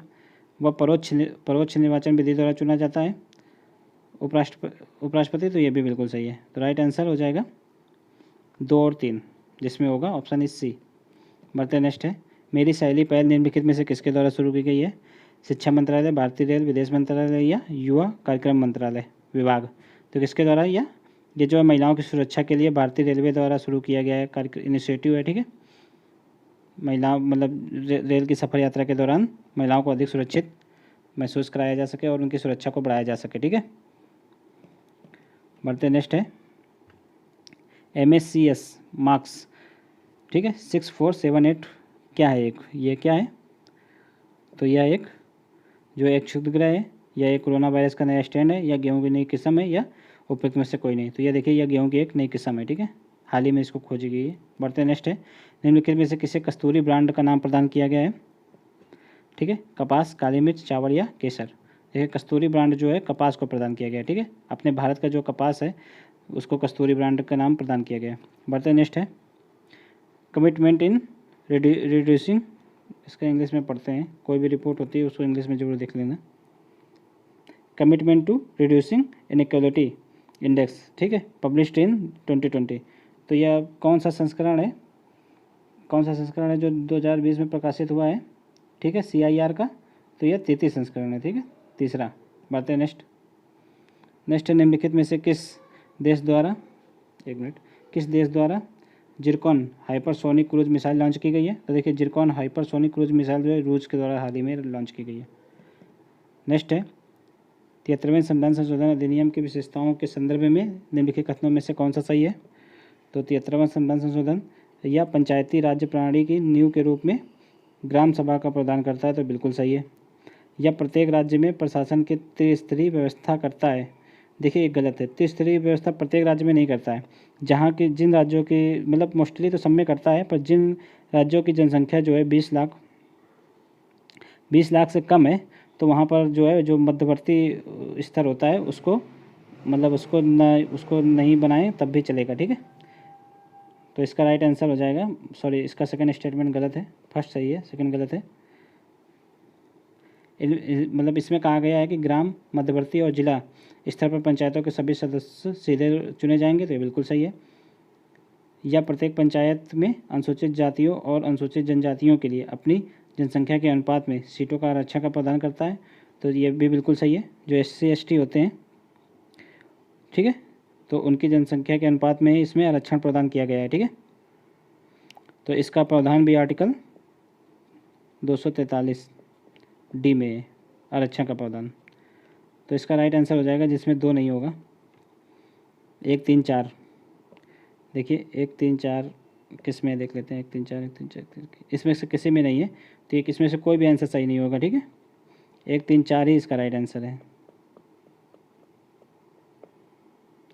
बढ़ते नेक्स्ट है, निम्नलिखित में से किस संविधान संशोधन अधिनियम ने प्रावधान किया है कि मंत्रिपरिषद में मंत्रियों की कुल संख्या लोकसभा के कुल सदस्य संख्या का 15% से अधिक नहीं होगा।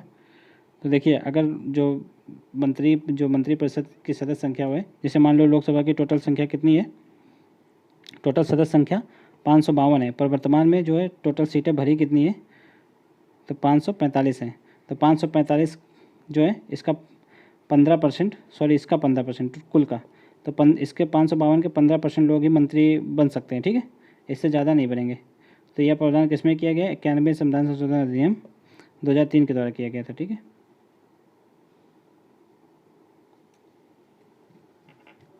देखिए ये तो हो गया राज्यों से संबंधित और या फिर केंद्र से संबंधित, मगर दिल्ली में एक विशेष परिस्थितियों के अनुसार दिल्ली में यह सीमा जो है 10% तय की गई है,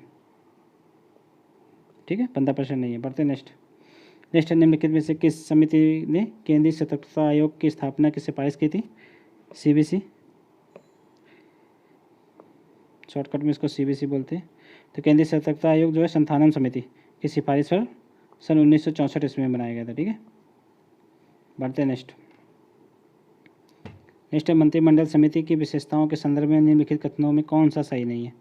तो मंत्रिमंडलीय समिति के संबंध में देखना कौन सा सही नहीं है। इसके प्रादुर्भाव में संवैधानिक है, तो समितियां जो हैं संवैधानिक है, मतलब कौन सा सही नहीं ये चुनना है। ये समय की मांग और परिस्थितियों की आवश्यकताओं के अनुसार प्रधानमंत्री द्वारा स्थापित की जाती है, ये बिल्कुल सही है। वे न केवल अपने दायरे में आने वाले विषयों के प्रभावी मंत्रियों को शामिल करती है, बल्कि अन्य वरिष्ठ मंत्रियों को भी शामिल करती है, ये भी सही है। ये श्रम विभाजन और प्रभावी प्रतिनिधि मंडल के सिद्धांत पर आधारित है, ये भी सही है। इनको संवैधानिक दर्जा नहीं दिया गया, ठीक है, ये संवैधानितर होती हैं, ठीक है, संवैधानितर। अब ये संविधानितर क्या है? संविधानितर मतलब इनका प्रावधान जो है संविधान के विभिन्न जो आर्टिकल या फिर प्रारूप, इनमें बहुत जगह ये कहा गया है कि मंत्रिमंडल समितियां होनी चाहिए, तो उनको संविधानितर बोलते हैं, जिनका उल्लेख तो संविधान में हो पर स्पष्ट उनको संवैधानिक दर्जा नहीं दिया जाता है। बढ़ते हैं नेक्स्ट है सूचना का अधिकार अधिनियम के संबंध में निम्नलिखित कथनों पर विचार करना है। तो सूचना का अधिकार अधिनियम कब बना था? 2005 में। अब देखते हैं कथन क्या है। यह कार्मिक एवं प्रशिक्षण विभाग, कार्मिक लोक शिकायत एवं पेंशन मंत्रालय द्वारा की गई एक पहल है। तो यह बिल्कुल सही है। यह सूचना किसी व्यक्ति के जीवन यदि सूचना किसी व्यक्ति के जीवन और स्वतंत्रता से संबंधित है तो यह अधिनियम इस अधिनियम के अंतर्गत 24 घंटे के भीतर जानकारी प्रदान करना अनिवार्य है। देखिए नॉर्मली तो इसमें 30 दिन होते हैं कि 30 दिन अगर कोई भी सूचना मांगनी है आपको तो 30 दिन के अंदर, ठीक है, ये सूचना का अधिकार अधिनियम के अंतर्गत आपको सूचना मिलेगी जिस विभाग या जिस मंत्रालय या आप जहाँ भी सूचना मांगते हैं। और अगर यह सूचना जो है जीवन और स्वतंत्रता से संबंधित है तो यह कार्यकाल यह टाइमिंग 48 घंटे फिक्स की गई है, ठीक है, ना कि 24 घंटे। तो इसका दूसरा गलत हो जाएगा, पहला बिल्कुल सही है। Right answer is a. बढ़ते नेक्स्ट केंद्रीय अन्वेषण ब्यूरो की अकादमी कहाँ पर है? तो केंद्रीय अन्वेषण ब्यूरो अकादमी गाजियाबाद में है। बढ़ते नेक्स्ट है सूची 1 को सूची 2 से मिलान करना है। ये सूची है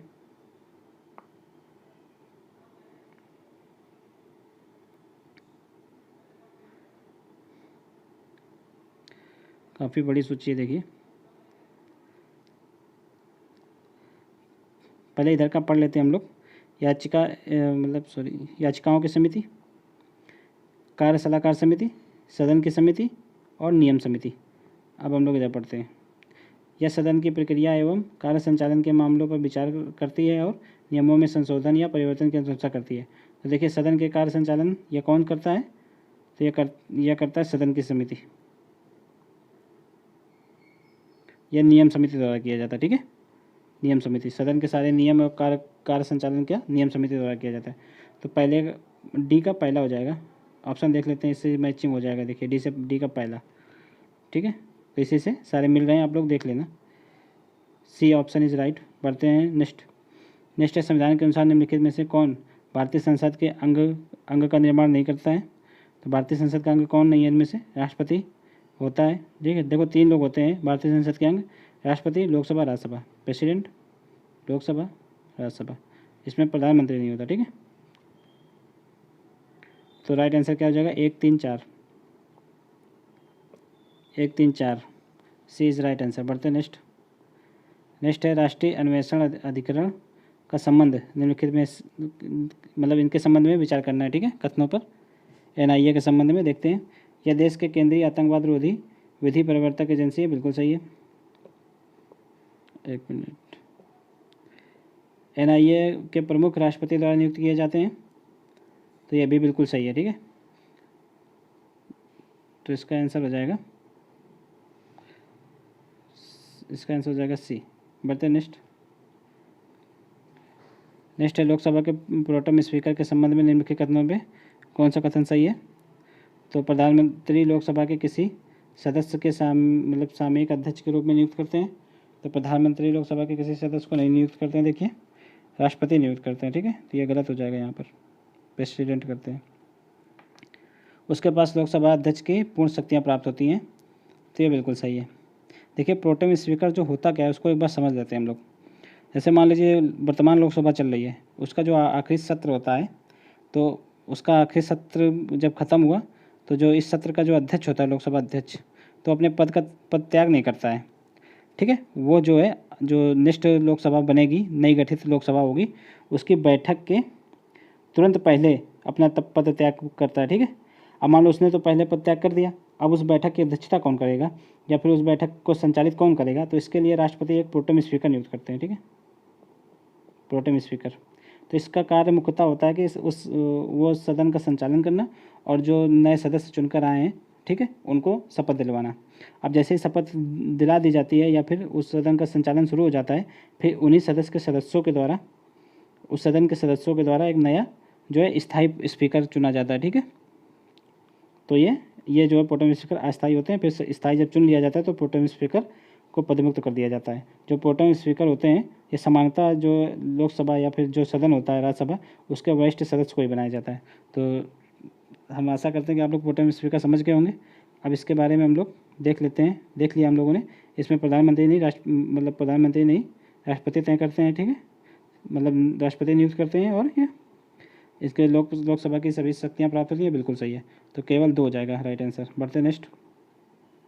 आयुष्मान सहकार योजना का उद्देश्य क्या है? देश में स्वास्थ्य सुविधाओं के निर्माण में सरकार सहकारी समितियों की सहायता करना। तो यही इसका राइट आंसर है। ठीक है, राइट आंसर इज ए। बढ़ते नेक्स्ट।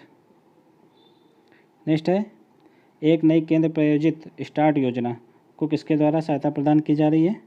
तो स्टार्ट योजना जो है किसके द्वारा प्रदान की जा रही है सहायता? अंतर्राष्ट्रीय मुद्रा कोष मतलब IMF, या एशियाई विकास बैंक, या विश्व बैंक, या न्यू डेवलपमेंट बैंक। तो देखिए स्टार्स योजना, ठीक है, इसमें जो है विश्व बैंक के द्वारा सहायता प्राप्त की जा रही है। ठीक है, स्टार्स योजना को। बढ़ते नेक्स्ट।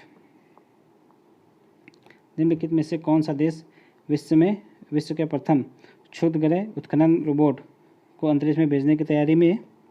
ठीक है, एस्ट्रोनॉट माइनिंग रोबोट, इसका यही नाम भी दिया गया है। ठीक है, ये चीन जो है भेज रहा है, ठीक है, भेजने की तैयारी में, इसका नाम भी एस्ट्रोनॉट माइनिंग रोबोट ही दिया गया है। बढ़ते नेक्स्ट। निम्नलिखित में से कौन सा देश न्यू स्टार्ट संधि का हिस्सा नहीं है? तो देखिए न्यू स्टार्ट संधि होती क्या है? न्यू स्टार्ट संधि में जो परमाणु हथियार होते हैं उनको मतलब उनकी जो संख्या, जो देश जो है प्रतिस्पर्धा में ज़्यादा से ज़्यादा संख्या में बनाते चले जा रहे हैं, तो उन पर रोक लगाना थी। और उसके तहत कोई भी देश जो इसमें शामिल है, ठीक है, तो दूसरा देश उसके एरिया में जाकर मॉनिटरिंग कर सकता है कि कहीं ऐसा तो नहीं वो बहुत सारे परमाणु बम बना लिया उसने। ठीक, तो यह देश यहाँ मॉनिटरिंग कर सकता है आकर। तो इसमें हुआ क्या है कि यह संधि जो है भारत जो USA एवं रूस के बीच थी, और इसका जो है हाल मतलब 2021 में पूर्ण हो रही थी इस संधि की जो अवधि। इसको 1 वर्ष के लिए बढ़ाने की बात चल रही है, देखते हैं कब बढ़ती है। तो यह किसके बीच में है? USA एवं रूस के बीच। बढ़ते नेक्स्ट है। हाल ही में भारत में अवसंरचना परियोजना के लिए न्यू डेवलपमेंट बैंक द्वारा $741 मिलियन की राशि अनुमोदित की गई है। इसका मुख्यालय क्या है? देखिए न्यू डेवलपमेंट बैंक जो है ये ब्रिक्स के बैंक है, ब्रिक्स, जिसमें अपना भारत भी शामिल है। ठीक है, इसकी स्थापना 2008 में की गई थी ब्रिक्स बैंक की। देखिए ये इसका मुख्यालय कहाँ है? इसका मुख्यालय संघाई में है। ठीक है, चीन के संघाई में। बढ़ते नेक्स्ट है, सूची 1 को सूची 2 से संबंधित करना है। तो ये देखिए जो सत्र चल रहा होता है संविधान उसका सदन का, तो उसमें ये चारों चीज़ें होती हैं। उसको हम देख लेते हैं कौन सी चीज़ का क्या मतलब होता है।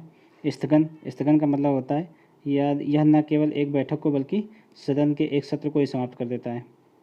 ठीक है, तो अभी इसका मैचिंग करना है हम लोगों को। तो यह सत्रावसान होता है। ठीक है, डी का हो जाएगा पहला। यह न केवल बैठक को बल्कि जो सदन का सत्र चल रहा है उसको समाप्त कर देता है, उसका नाम ही सत्रावसान है। ठीक है, विघटन जो है संपूर्ण जो मतलब जो सदन चल रहा होता है उसी को भंग कर देता है। और भंग कौन से सदन होता है? लोकसभा। ठीक है, विघटन जो है राज्यसभा में नहीं होता है, राज्यसभा कभी विघटित नहीं होती, तो ये लोकसभा को विघटित करता है। तो इसका क्या हो जाएगा? यह सदन की बैठक को अनिश्चितकाल के लिए समाप्त कर देता है, तो यह अनिश्चितकाल के लिए स्थगन होगा। इसके मतलब इससे विद्यमान सदन का जीवन काल ही समाप्त हो जाता है, विघटन हो जाएगा ये। ठीक है, और स्थगन या मतलब यह एक निर्दिष्ट समय के लिए बैठक के कार्य को निलंबित करता है ये। ठीक है, स्थगन कर दिया जाता है सदन, मतलब कि उसमें टाइम दे दिया जाता है कि सदन अब इस दिन चलेगा या फिर इस टाइम से चलेगा। तो इसका राइट आंसर हो जाएगा डी का पहला, मतलब पहले का, दूसरा 2, 3, 4 और 1। देखते हैं ऑप्शन 2, 3, 4, 1, 2, 3, 4, 1 बी ऑप्शन में है, बी ऑप्शन इज राइट। बढ़ते नेक्स्ट होता है राज्य आपदा प्रबंधन अधिनियम के संबंध में निम्नलिखित कथनों पर विचार कीजिए। देखिए राज्य आपदा प्रबंधन अधिनियम, राज्य का राज्यपाल जो है राज्य आपदा प्रबंधन प्राधिकरण है। ठीक है, इसके पदेन अध्यक्ष होते हैं, तो ये राज्यपाल नहीं होते, यहाँ पर CM होते हैं। ठीक है, राज्यों के CM मुख्यमंत्री। इसके कार्य में से एक समन एवं तैयारी उपायों के लिए धन का प्रावधान की सिफारिश करना है, तो यह बिल्कुल सही है, यह धन की सिफारिश करता है। ठीक है, तो इसका राइट आंसर हो जाएगा बी। बढ़ते नेक्स्ट सूची 1 को सूची 2 से सम्मिलित करना है। तो ये देखिए जब भी कोई विधेयक सदन में पारित होकर राष्ट्रपति के पास जाता है, तो राष्ट्रपति के पास जो विशेषाधिकार होते हैं, ठीक है, विधेयक को पास करे या फिर पुनर्विचार के लिए लौटा दे या फिर विधेयक को अपने पास रख सकता है। तो उसी से संबंधित ये सूची में दे रखे हैं इस साइड वाले को हम लोगों को मिलाना है। तो अत्यंतिक वीटो, विधायिका द्वारा पारित विधेयक पर सहमति या रोक लगाने का अधिकार। ठीक है, विशेषित वीटो, उच्च बहुमत के साथ विधायिका को निरस्त करने का अधिकार। तो ये बिल्कुल सही है, मतलब दूसरे का बी का दूसरा हो जाएगा। निलंबनकारी वीटो, एक साधारण बहुमत के साथ विधायक मतलब विधायिका द्वारा निरस्त किया जाना। पॉकेट वीटो, विधायिका द्वारा पारित विधेयक पर कोई कार्रवाई नहीं करना। तो इसका ये राइट आंसर हो जाएगा। इसका ये सही है, इसका ये सही है। ठीक है, तो सामने सामने सही है, तो राइट आंसर हो जाएगा पहले का पहला, दूसरे का दूसरा, तीसरे का तीसरा, चौथे का चौथा। ए इज राइट आंसर।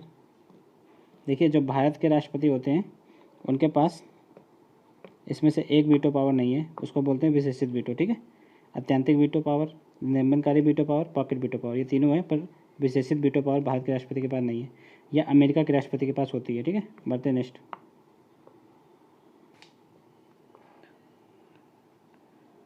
नेक्स्ट है लोकसभा कौन सा प्रस्ताव पारित कर विधानमंडल को हटा सकता है। तो देखिए, लोकसभा विशेषाधिकार प्रस्ताव, स्थगन प्रस्ताव, अविश्वास प्रस्ताव या निंदा प्रस्ताव। तो ये अविश्वास प्रस्ताव को पारित करके विधानमंडल से हटा सकता है। ठीक है, तो देखिए, अविश्वास प्रस्ताव में होता क्या है कि आर्टिकल जो 75 में लिखा है कि मंत्रिमंडल जो है सदन के प्रति सामूहिक रूप से जिम्मेदार होती है, उत्तरदायी होती है।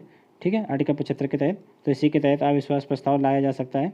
ठीक है, लोकसभा के मंत्रिमंडल के विरुद्ध। ठीक है, इसमें इसका जो मेन शर्त क्या होती है कि इसमें 50 सदस्यों द्वारा हस्ताक्षर किया गया हो। ठीक है, इस प्रस्ताव पर, तो वह प्रस्ताव सदन द्वारा स्वीकार कर लिया जाता है, फिर सदन में चर्चा के लिए रखा जाता है। अगर वह प्रस्ताव पास हो जाता है तो फिर लोकसभा को तत्काल रूप से भंग कर दिया जाता है। ठीक है, राष्ट्रपति के द्वारा। बढ़ते हैं नेक्स्ट दल बदल विरोधी कानून के संबंध में निम्नलिखित कथनों पर विचार करना है। ठीक है, दल बदल विरोधी अधिनियम कब आया था? यह आया था 92वें संविधान संशोधन 1985 के द्वारा। अब देखते हैं, ये 25वें संविधान संशोधन अधिनियम 1958 के तहत एक राजनीतिक दल, देखिए यही गलत लिखा है। ठीक है, ये 92वें संविधान संशोधन अधिनियम 1985 के द्वारा आया था, तो ये गलत हो जाएगा। एक नामांकित सदस्य इस अयोग्यता को आमंत्रित किए बिना सदन में अपनी सीट संभालने के 6 माह के भीतर किसी भी राजनीतिक दल में शामिल हो सकता है। अगर कोई भी सदस्य, अगर कोई जो नामांकित सदस्य होते हैं, जो नामांकित किए जाते हैं राष्ट्रपति के द्वारा। ठीक है, राष्ट्रपति के द्वारा लोकसभा में 2 सदस्य नामांकित किए जाते हैं और राज्यसभा में 12। अगर ये सदस्य जो हैं अपनी जैसे ये नामांकित होते हैं, अगर 6 महीने के भीतर किसी दल में शामिल हो जाते हैं तो इनकी सदस्यता नहीं जाएगी। अगर ये 6 महीने के बाद शामिल होते हैं तो इनकी सदस्यता चली जाएगी। इसलिए ये बिल्कुल सही स्टेटमेंट लिखा हुआ है, तो इसका राइट आंसर हो जाएगा केवल 2। ठीक है, बी इज राइट आंसर। बढ़ते नेक्स्ट है, संविधान सभा के संदर्भ में निम्नलिखित में से कौन सा सही है? तो संविधान सभा की पहली बैठक 9 दिसंबर 1945 को की गई थी। ठीक है, देखिए 9 दिसंबर 1945 को नहीं हुई थी, 9 दिसंबर 1946 को हुई थी। ठीक है, इसकी अध्यक्षता किसने की था? डॉक्टर सच्चिदानंद ने अस्थायी रूप से अध्यक्ष चुने गए थे। फिर इसकी दूसरी बैठक जो है 13 दिसंबर 1946 को हुई थी। फिर इसके अध्यक्ष के रूप में स्थायी रूप से डॉक्टर राजेंद्र प्रसाद को चुना गया था। ठीक है, तो इसका राइट आंसर हो जाएगा। दूसरा स्टेटमेंट देख लेते हैं, पटाभी सीताराम मैया को सदन सभा का अस्थायी अध्यक्ष, पटाभी सीताराम मैया को नहीं चुना गया था। ठीक है, सच्चिदानंद सिन्हा को चुना गया था। ये तो गलत हो जाएगा और ये भी गलत है, तो कोई भी आंसर नहीं है इसका, डी। बढ़ते नेक्स्ट है, निम्नलिखित में से किसके पास अवशिष्ट शक्तियों के संबंध में कानून बनाने का अधिकार है? तो अवशिष्ट शक्तियों के संबंध में कानून कौन बनाता है? तो संसद बना सकती है। ठीक है, देखिए जो शक्तियाँ होती हैं वो तीन भागों में मुख्यतः विभाजित होती हैं। एक होती है संघ सूची, राज्य सूची, समवर्ती सूची। फिर कुछ विषय ऐसे होते हैं जो इन तीनों में नहीं शामिल हो पाते, या फिर आगे चल के भविष्य में कोई भी ऐसी परिस्थिति बनती है या नया विषय उभर कर आता है तो उसको अवशिष्ट शक्ति या अवशिष्ट विषय से संबंधित शक्ति बोलते हैं। तो ये जो मतलब इससे संबंधित कोई भी कानून वो संसद बनाती है। ठीक है, बढ़ते हैं नेक्स्ट है सूची 1 को सूची 2 से मिलान करना है। ठीक है, ये आम चुनाव है और ये वर्ष है। तो पहला कब चुनाव हुआ था? 1952 में हुआ था। चौथा कब हुआ था? 1967 में हुआ था। 11वां कब हुआ था? 1996 में। अभी 17वां कब हुआ है? 2019 में। तो राइट आंसर हो जाएगा 2, 3, 4 और 2, 4, 3 और 1। 2, 4, 3 और 1, सी इज राइट आंसर। बढ़ते नेक्स्ट, निम्नलिखित कथनों पर विचार कीजिए। 42वें संविधान संशोधन अधिनियम को लघु संविधान के रूप में जाना जाता है, ये बिल्कुल सही है। ठीक है, इसको लघु संविधान की संज्ञा दी गई है। 42वें संविधान संशोधन अधिनियम 1976 को। नेक्स्ट है, मिनर्वा मिल्स मामले में सर्वोच्च न्यायालय ने निर्णय दिया था कि अनुच्छेद 368 के तहत संसद को प्राप्त संशोधनकारी शक्ति उससे संविधान की मूल संरचना को बदलने में सक्षम नहीं बनाती है। देखिए, मूल जो बेसिक स्ट्रक्चर है इसको हमने आप लोगों को पहले ही क्वेश्चन में बता चुके हैं पहले भी, कि बेसिक स्ट्रक्चर जो है मिनर्वा मिल्स केस में नहीं, ये केशवानंद भारती के केस में आया था 1973 में। तो ये गलत हो जाएगा स्टेटमेंट दूसरा, पहला बिल्कुल सही है। तो राइट आंसर इज, जिसमें केवल एक होगा, ठीक है, ए। बढ़ते नेक्स्ट है, निम्नलिखित में से कौन सी तकनीकी का उपयोग प्रेशर समूहों द्वारा अपने उद्देश्यों की प्राप्ति हेतु किया जाता है। ठीक है, प्रेशर ग्रुप जो होते हैं किन शक्तियों का उपयोग किया जाता है अपने उद्देश्यों की प्राप्ति के लिए। चुनाव बिल्कुल सही है, पैरवी बिल्कुल सही है, प्रचार प्रसार बिल्कुल सही है। तो राइट आंसर इज डी। बढ़ते नेक्स्ट है, स्कॉल इंटरनेशनल एशिया एरिया कांग्रेस के संदर्भ में निम्नलिखित कथनों में कौन सा कथन सही है। तो केंद्र शासित प्रदेश जम्मू कश्मीर द्वारा 2021 में 50वें वार्षिक SIAA कांग्रेस की मेजबानी की जाएगी। तो बिल्कुल सही है, इसका मुख्यालय स्पेन में, ये भी सही है। Right answer is C. बढ़ते नेक्स्ट है, निम्नलिखित में से किसे वर्ष 2020 का नोबेल शांति पुरस्कार प्रदान किया गया है। तो ऑप्शन इस प्रकार है, अबी अहमद अली, विश्व खाद्य कार्यक्रम, रेड क्रॉस अंतर्राष्ट्रीय समिति, या फिर डेनिस मुक्वेगे। तो राइट आंसर इज, इसमें बी हो जाएगा, विश्व खाद्य कार्यक्रम को इस बार का जो वर्ष 2020 का शांति का नोबेल पुरस्कार दिया गया था। ठीक है, इसका जो भुखमरी और जो है पोषण से सुरक्षा करने के लिए इसके द्वारा इसके कार्यक्रमों को सराहना भी की गई है। ठीक है, बढ़ते नेक्स्ट है, migration and development brief report निम्नलिखित में से किसके द्वारा हाल ही में प्रकाशित की गई है। तो migration and development brief report, ठीक है, वर्ल्ड बैंक के द्वारा हाल ही में प्रकाशित की गई है। बढ़ते नेक्स्ट, देखिए इसमें कन्फ्यूजन हो सकती है कि अंतर्राष्ट्रीय प्रवासन संगठन भी इसमें लिखा है। ठीक है, इंटरनेशनल ऑर्गेनाइजेशन फॉर माइग्रेशन, तो ये नहीं होगा आंसर विश्व बैंक ही है। बढ़ते नेक्स्ट है, संयुक्त राष्ट्र दिवस मनाया जाता है। तो आंसर ऑप्शन है 4 अप्रैल, 13 जून, 19 अगस्त या 24 अक्टूबर। देखिए, संयुक्त राष्ट्र दिवस जो है 24 अक्टूबर को मनाया जाता है, चूँकि 24 अक्टूबर 1945 को ही संयुक्त राष्ट्र की स्थापना हुई थी, UN की। बढ़ते नेक्स्ट है, साई नामक मोबाइल एप्लीकेशन लॉन्च किया गया है। तो साई नामक मोबाइल एप्लीकेशन किसके द्वारा लॉन्च किया गया है। ऑप्शन है पर्यटन मंत्रालय द्वारा, एक सेकंड, पर्यटन मंत्रालय द्वारा, भारतीय सेना द्वारा, या शिक्षा मंत्रालय द्वारा, या केंद्रीय सशस्त्र पुलिस बल के द्वारा। देखिए, भारतीय सेना द्वारा लॉन्च किया गया है ये। ठीक है, साई नामक मोबाइल ऐप, ये क्या है, ये भी end to end encrypted policy के तहत ये भी कार्य करेगा। जैसे कि व्हाट्सअप वगैरह होते हैं एंड टू एंड इनक्रिप्टेड, मतलब इसके एक जगह से दूसरे स्थान पर जब कोई मैसेज जाएगा तो इसके बीच में कोई भी तीसरा व्यक्ति इस मैसेज को डिकोड नहीं कर सकता, ना ही इसको सुन सकता है। तो जो कि भारतीय सैनिक अभी भी विदेशी एप्लीकेशन व्हाट्सअप, फेसबुक या फिर जो भी अन्य एप्लीकेशन उनको यूज करते हैं, तो इससे गोपनीयता पर और जो स्ट्रेटजी है वो भी लीक होने की पूरे चांस होते हैं। इसलिए भारतीय सेना ने साई नामक मोबाइल एप्लीकेशन बनाया है, जिसको कि भारतीय सेना के द्वारा ही यूज किया जाएगा। बढ़ते नेक्स्ट है, निम्नलिखित में से कौन सर्वोच्च न्यायालय के न्यायाधीश को नियुक्त करता है। राष्ट्रपति, प्रधानमंत्री, संसद या भारत के मुख्य न्यायाधीश। देखिए, राष्ट्रपति जो है सर्वोच्च न्यायालय के न्यायाधीश को नियुक्त करते हैं। ठीक है, जो है नियुक्त कैसे करते हैं, जो कॉलेजियम होता है, एक सुप्रीम कोर्ट का कॉलेजियम, तो उसकी अनुशंसा पर राष्ट्रपति द्वारा नियुक्त की जाती है। बढ़ते नेक्स्ट है, रिपब्लिक शब्द के संदर्भ में निम्नलिखित कथनों में से कौन सा कथन सही है।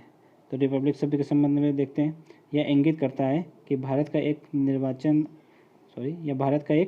निर्वाचित प्रमुख होगा जिसे प्रधानमंत्री कहा जाता है। इसका अभिप्राय यह भी है कि राजनीतिक संप्रभुता जनता में निहित है, न कि किसी व्यक्ति में। तो ये बिल्कुल सही है, ऑप्शन बी। ठीक है, राजनीतिक संप्रभुता जनता में निहित है, न कि व्यक्ति में। मतलब जो रिपब्लिक का मतलब होता है, जो प्रमुख होता है, जो देश का प्रमुख होगा, वो जो है जनता के द्वारा चुना जाएगा। ठीक है, अपने भारत में प्रमुख कौन है, कार्यकारी प्रमुख राष्ट्रपति को माना गया है। ठीक है, यहाँ पर प्रधानमंत्री दे रखा है, तो ये गलत हो जाएगा, ये भी option B is right answer है। ठीक है, बढ़ते नेक्स्ट है, सूची 1 को सूची 2 से मिलान करना है। एक मिनट, क्वेश्चन छूट गया क्या, नहीं, सूची 1 को सूची 2 से मिलान करना है। परमादेश, बंदी प्रत्यक्षीकरण। देखिए ये 4 और रिट हैं, इसमें एक रिट और होता है, 5 रिट होती हैं जो कि आर्टिकल 32 के तहत सुप्रीम कोर्ट द्वारा जारी की जाती है, ठीक है, और आर्टिकल 126 के तहत हाई कोर्ट के द्वारा। अब देखते हैं इसमें आर्टिकल में मतलब कौन सा रिट का क्या मतलब होता है, ठीक है। तो बंदी प्रत्यक्षीकरण का मतलब होता है सशरीर प्रस्तुत करना, ठीक है। बी का चौथा हो जाएगा। देखिए इसमें 3 ऑप्शन है, तो ये वाला तो गलत हो गया। अब देखें अधिकार परीक्षा। अधिकार परीक्षा मतलब कोई व्यक्ति किस अधिकार से, मतलब कोई पद पर अगर कोई व्यक्ति सरकारी पद पर बैठा है तो किस अधिकार से बैठा है, तो उसकी जानकारी सुप्रीम कोर्ट के अधिकार परीक्षा के तहत मिलती है। तो ये क्या हो जाएगा, ये हो जाएगा प्राधिकृत वारंट या प्रमाणित होना हो जाएगा, ठीक है। तीसरे का सी, तो ये इसका राइट आंसर हो जाएगा बी। बढ़ते नेक्स्ट है केंद्र और राज्य दोनों सरकारों के विधायी अधिनियमों और कार्यकारी आदेशों की संवैधानिकता की जांच करने हेतु न्यायपालिका की शक्ति को क्या कहा जाता है। देखिए जो केंद्र और राज्य दोनों की संवैधानिकता की जांच करने के लिए जो सुप्रीम कोर्ट शक्ति यूज करती है, तो उसको कहते हैं न्यायिक समीक्षा, ठीक है। मान लो कोई कानून केंद्र ने बनाया या फिर कोई राज्य ने बनाया, तो उसकी अगर वह जो है भारत के लोगों के मौलिक अधिकार या फिर उनके जो है स्वतंत्र रहने के अधिकार या फिर किसी भी तरह से उन पर प्रतिबंध लगाने से संबंधित है, तो या फिर व्यक्ति के जीवन की सुरक्षा जिसमें नहीं है, तो ऐसे कोई भी मामला है जो कि कानून के विरुद्ध है, तो अगर ऐसा सुप्रीम कोर्ट को जान पड़ता है तो वह उस कानून की समीक्षा कर सकती है, ठीक है। और अगर वह गलत पाया जाता है तो उस कानून को रद्द भी कर सकती है, तो इसी को न्यायिक समीक्षा बोलते हैं। तो राइट आंसर इज बी हो जाएगा। बढ़ते नेक्स्ट है अनुच्छेद 1 के संदर्भ में निम्नलिखित कथनों में से कौन सा सही है। तो यह इंडिया यानी भारत राज्यों का समूह के रूप में वर्णित किया गया है। देखिए फेडरेशन ऑफ स्टेट नहीं है, अपना भारत जो है यूनियन ऑफ स्टेट है, तो ये गलत हो जाएगा। आर्टिकल 1 में ये बात लिखी है, ठीक है। अनुच्छेद 1 के अनुसार भारत के क्षेत्र में को 4 श्रेणियों में वर्गीकृत किया गया है, ये भी गलत है। राइट आंसर इज डी, न तो 1 न तो 2। बढ़ते नेक्स्ट है ग्राम सभा क्या है। तो यह एक गांव की विधानसभा है, इसमें सभी पंजीकृत मतदाता होते हैं, तो ये बिल्कुल सही है। तो इसमें एक ही ऑप्शन चुनना है, तो इसका ऑप्शन ए ही राइट होगा। अन्य देख लेते हैं। केवल बुजुर्ग पुरुष जनसंख्या ही इस संगठित, मतलब ये तो गलत है, ठीक है। या उन लोगों का एक समूह है जो विधायिका से नामित होते हैं, ये भी गलत है। यह एक ग्राम सभा है, इनमें पंचायत के केवल निर्वाचित सदस्य होते हैं, ये भी गलत है। Right answer is a. इसमें जो जितने भी पंजीकृत मतदाता होते हैं उस गांव के, तो सभी ग्राम सभा के भाग होते हैं। बढ़ते नेक्स्ट है निम्नलिखित न्यायाधीशों में से कौन भारत की न्यायिक सक्रियता की नींव रखने वालों में शामिल नहीं है। तो न्यायिक सक्रियता की नींव रखने में कौन सा शामिल नहीं है। देखिए ये 1970 के दशक में न्यायिक सक्रियता का कॉन्सेप्ट आया था, और ये सबसे पहले कॉन्सेप्ट आया था यूएसए में। तो ये न्यायिक सक्रियता का कॉन्सेप्ट हम लोगों ने यूएसए से ही कॉपी किया है। तो इसमें जो है वी.आर. कृष्ण अय्यर थे, पी.एन. भगवती थे, और ये क्या है डी.ए. देसाई थे, के सुब्बा राव नहीं थे, ठीक है। बढ़ते नेक्स्ट, के Subba Rao is right answer हो जाएगा, क्योंकि इसमें कौन शामिल नहीं था वो पूछा गया है। नेक्स्ट है पूर्व के जम्मू कश्मीर राज्य के संदर्भ में निम्नलिखित में से कौन सा कथन सही है। भारतीय संविधान के अनुच्छेद 360 के आधार पर इसे विशेष दर्जा प्राप्त था। तो ये यहाँ पे 360 नहीं होगा, 370 के तहत उसको विशेष दर्जा प्राप्त था। जम्मू कश्मीर के संघीय क्षेत्र में पूर्व जम्मू कश्मीर राज्य के सभी ज़िले शामिल हैं। देखिए सभी ज़िले नहीं शामिल हैं। जो जम्मू कश्मीर के यूटी है, यूटी ऑफ जम्मू कश्मीर, इसमें जो पूर्व के जम्मू कश्मीर के सभी ज़िले नहीं हैं, इसमें से लेह और कारगिल इसको अलग करके लद्दाख नामक यूटी अलग बना दी गई है। तो इस राइट आंसर हो जाएगा, इसमें से कोई सही नहीं होगा। Right answer is D. बढ़ते नेक्स्ट, निम्नलिखित युग्मों में से कौन सा सही सुमेलित नहीं है। देखिए धन विधेयक का उल्लेख आर्टिकल 110 में बिल्कुल सही है। भारत की संचित निधि आर्टिकल 260, ये गलत है। भारत की संचित निधि आर्टिकल 266 का 1 में है। देखिए तीन निधियां हैं भारत की संचित निधि, आर्टिकल 266 के 2 में लोक लेखा निधि, आर्टिकल 267 में जो है आकस्मिक निधि होती है, ठीक है। आकस्मिक निधि से पैसा निकालते समय सरकार को जो है पहले पैसा खर्च कर लेती है, उसके पश्चात उसको पारित लोकसभा में पारित जरूर करवाना पड़ता है। ठीक है। और संचित निधि से पैसा तभी निकलेगा जब तक उसको लोकसभा में पारित नहीं करवाया जाएगा विधेयक को। और लोक लेखा निधि में पैसा निकाल के खर्च भी कर लो तब भी मतलब संसद में पारित नहीं करवाना पड़ता बाद में भी। पर उसमें भारत सरकार का एक ये नैतिक दायित्व होता है कि जो पैसे निकालती है वो उसमें रख देती है वापस। ठीक है। तो यही गलत है। 266 होता तो बिल्कुल सही होता। वार्षिक वित्तीय विवरण, इसको बजट बोलते हैं। ठीक है, बजट। पर अपने जो संविधान में बजट शब्द का उल्लेख एक बार भी नहीं है, उसको वार्षिक वित्तीय विवरण कहा गया है। आर्टिकल 112 बिल्कुल सही है इसका। भारत का आकस्मिक निधि 267, ये बिल्कुल सही है, अभी हमने आप लोगों को बताया। तो राइट आंसर इज बी हो जाएगा क्योंकि गलत पूछा गया है। नेक्स्ट, निम्नलिखित में से किस श्रेणी के तहत जनहित याचिका PIL का विचार नहीं किया गया है? किस श्रेणी में PIL में विचार नहीं किया जाता है, तो ये देखना है। दंगा पीड़ितों की याचिकाएँ, ये बिल्कुल सही है। पारिवारिक पेंशन, ये भी सही है। उपेक्षित बच्चे, ये भी सही है। मकान मालिक और किराएदार के मामले, ये नहीं सही है। ठीक है। अगर ऐसा होता तो जो दिल्ली इलाहाबाद में जितने भी लोग बच्चे रह रहे हैं वो भी PIL दायर कर सकते थे, मगर वो नहीं दायर कर सकते क्योंकि ये मामला PIL के अंतर्गत आता ही नहीं है।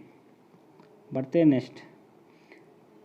हाल ही में समाचारों में रहा राय चौधरी समीकरण संबंधित है कोविड-19 से, जलवायु परिवर्तन से, सामान्य सापेक्षिक सिद्धांत से, या उपयुक्त में से कोई नहीं। देखिए, हाल ही में यह जो है समान सापेक्षिक सिद्धांत से संबंधित है। ठीक है। जो अभी मतलब अभी हाल ही में जो नोबेल पुरस्कार मिला है फिजिक्स भौतिकी के क्षेत्र का, ठीक है, पेनरोज को, रोवर पेनरोज ऐसे कुछ नाम है, पेनरोज। ठीक है। तो उनको ब्लैक होल के अध्ययन के लिए भौतिक का वो नोबेल पुरस्कार दिया गया है। पर इसका सर्वप्रथम अपने जो भारती राय चौधरी हैं उनके द्वारा यह जो है यह सिद्धांत सबसे पहले दिया जा चुका था, इससे पहले भी। समान सापेक्षिकता सिद्धांत उसको बोलते हैं। ठीक है। तो बढ़ते नेक्स्ट हाल ही में चर्चित शिवालिक हाथी रिजर्व भारत के निम्नलिखित में से किस राज्य में है? तो शिवालिक हाथी रिजर्व कहाँ है? सिक्किम, पंजाब, हिमाचल प्रदेश या उत्तराखंड? तो देखिए, शिवालिक हाथी रिजर्व उत्तराखंड में है। ठीक है। राइट आंसर इज डी हो जाएगा। बढ़ते नेक्स्ट है, भारत में कौन सी राज्य सरकार स्मार्ट ब्लैक बोर्ड योजना लागू कर रही है? तो स्मार्ट ब्लैक बोर्ड योजना ऑप्शन है उत्तर प्रदेश, महाराष्ट्र, उड़ीसा या तमिलनाडु। तो right answer is C, Tamil Nadu द्वारा स्मार्ट ब्लैक बोर्ड योजना शुरू की गई है अपने राज्य में। निम्नलिखित में से किसे अंतर्राष्ट्रीय श्रम संगठन के शासी निकाय के अध्यक्ष के रूप में चुना गया है? तो देखिए, अंतर्राष्ट्रीय श्रम संगठन के शासी निकाय के अध्यक्ष के रूप में अब पूर्वी चंद्रा को हाल ही में चुना गया है। बढ़ते नेक्स्ट है, जोजिला सुरंग जिसका निर्माण हाल ही में शुरू किया गया है, इसकी लंबाई कितनी है? तो इसका राइट आंसर हो जाएगा सी। ठीक है। जोजिला टनल जो है लेह यूटी है उस क्षेत्र में बन रही है, NH1 में बन रही है। ठीक है। ये नेक्स्ट है, एक ही व्यक्ति को 2 या अधिक राज्यों के राज्यपाल के रूप में नियुक्त करने की सुविधा निम्नलिखित में से किस संविधान संशोधन अधिनियम के द्वारा दी गई है? तो अधिनियम देख लीजिए, संशोधन अधिनियम 7वां, 15वां, 30वां या 59वां। तो इसका राइट आंसर हो जाएगा 7वां संविधान संशोधन अधिनियम 1956 के द्वारा यह प्रदान किया गया है कि कोई एक ही व्यक्ति मतलब कोई एक ही राज्यपाल 2 या 2 से अधिक राज्यों का राज्यपाल हो सकता है। ठीक है। बढ़ते नेक्स्ट है, अस्पष्टता के संदर्भ में कौन सा कथन सही है? अनुच्छेद 16 में इसका प्रावधान किया गया है। ठीक है। अनुच्छेद 16 के तहत इसको समाप्त करने की बात कही गई है, तो ये गलत है। अनुच्छेद 17 के तहत अस्पष्टता को समाप्त करने की बात कही गई है, तो ये गलत हो जाएगा। अस्पष्टता शब्द संविधान में परिभाषित नहीं है, ये बिल्कुल सही है। राइट आंसर इज जिसमें 2 होगा बी। बढ़ते नेक्स्ट है, निम्नलिखित युग्मों में से कौन सा सही नहीं है? देखिए, ये थोड़ा धुंधला दिख रहा है, सही से स्कैनिंग नहीं हुई है इसकी। द्विसदनात्मक, तो हम पढ़ रहे हैं, आप लोग सही से सुनिएगा ध्यान से। तो द्विसदनात्मक व्यवस्था, ठीक है, द्विसदनात्मक व्यवस्था जो है केंद्र स्तर पर हुई थी। जैसे अभी लोकसभा राज्यसभा है ना, केंद्र में 2 सदन है, तो ये वही व्यवस्था की गई थी। कब की गई थी? मॉन्टेग्यू चेम्स्फोर्ड सुधार 1919 में। तो ये बिल्कुल सही है। पहला गलत जो सुमेलित है उसको पहचानना है। विधान हस्तांतरण भारतीय परिषद अधिनियम 1892, तो ये गलत है। ये विधान हस्तांतरण जो 1861 से स्टार्ट कर दिया गया था। ठीक है। यानी कि इससे पहले ये होता था कि जो बंगाल में जो शाखा थी उसी को सिर्फ विधान बनाने का अधिकार था। इसके पश्चात बाद में मुंबई और मद्रास को भी दे दिया गया। अलग निर्वाचन मंडल, मार्ले मिल्टो सुधार। तो मार्ले मिल्टो सुधार 1909 में आया था। इसके तहत जो है मुस्लिमों को अलग मतलब निर्वाचन मंडल, पृथक निर्वाचन मंडल दिया गया था। तो ये भी बिल्कुल सही है। प्रांतीय स्वायत्तता भारत सरकार अधिनियम 1935 को दी गई थी, ये भी सही है।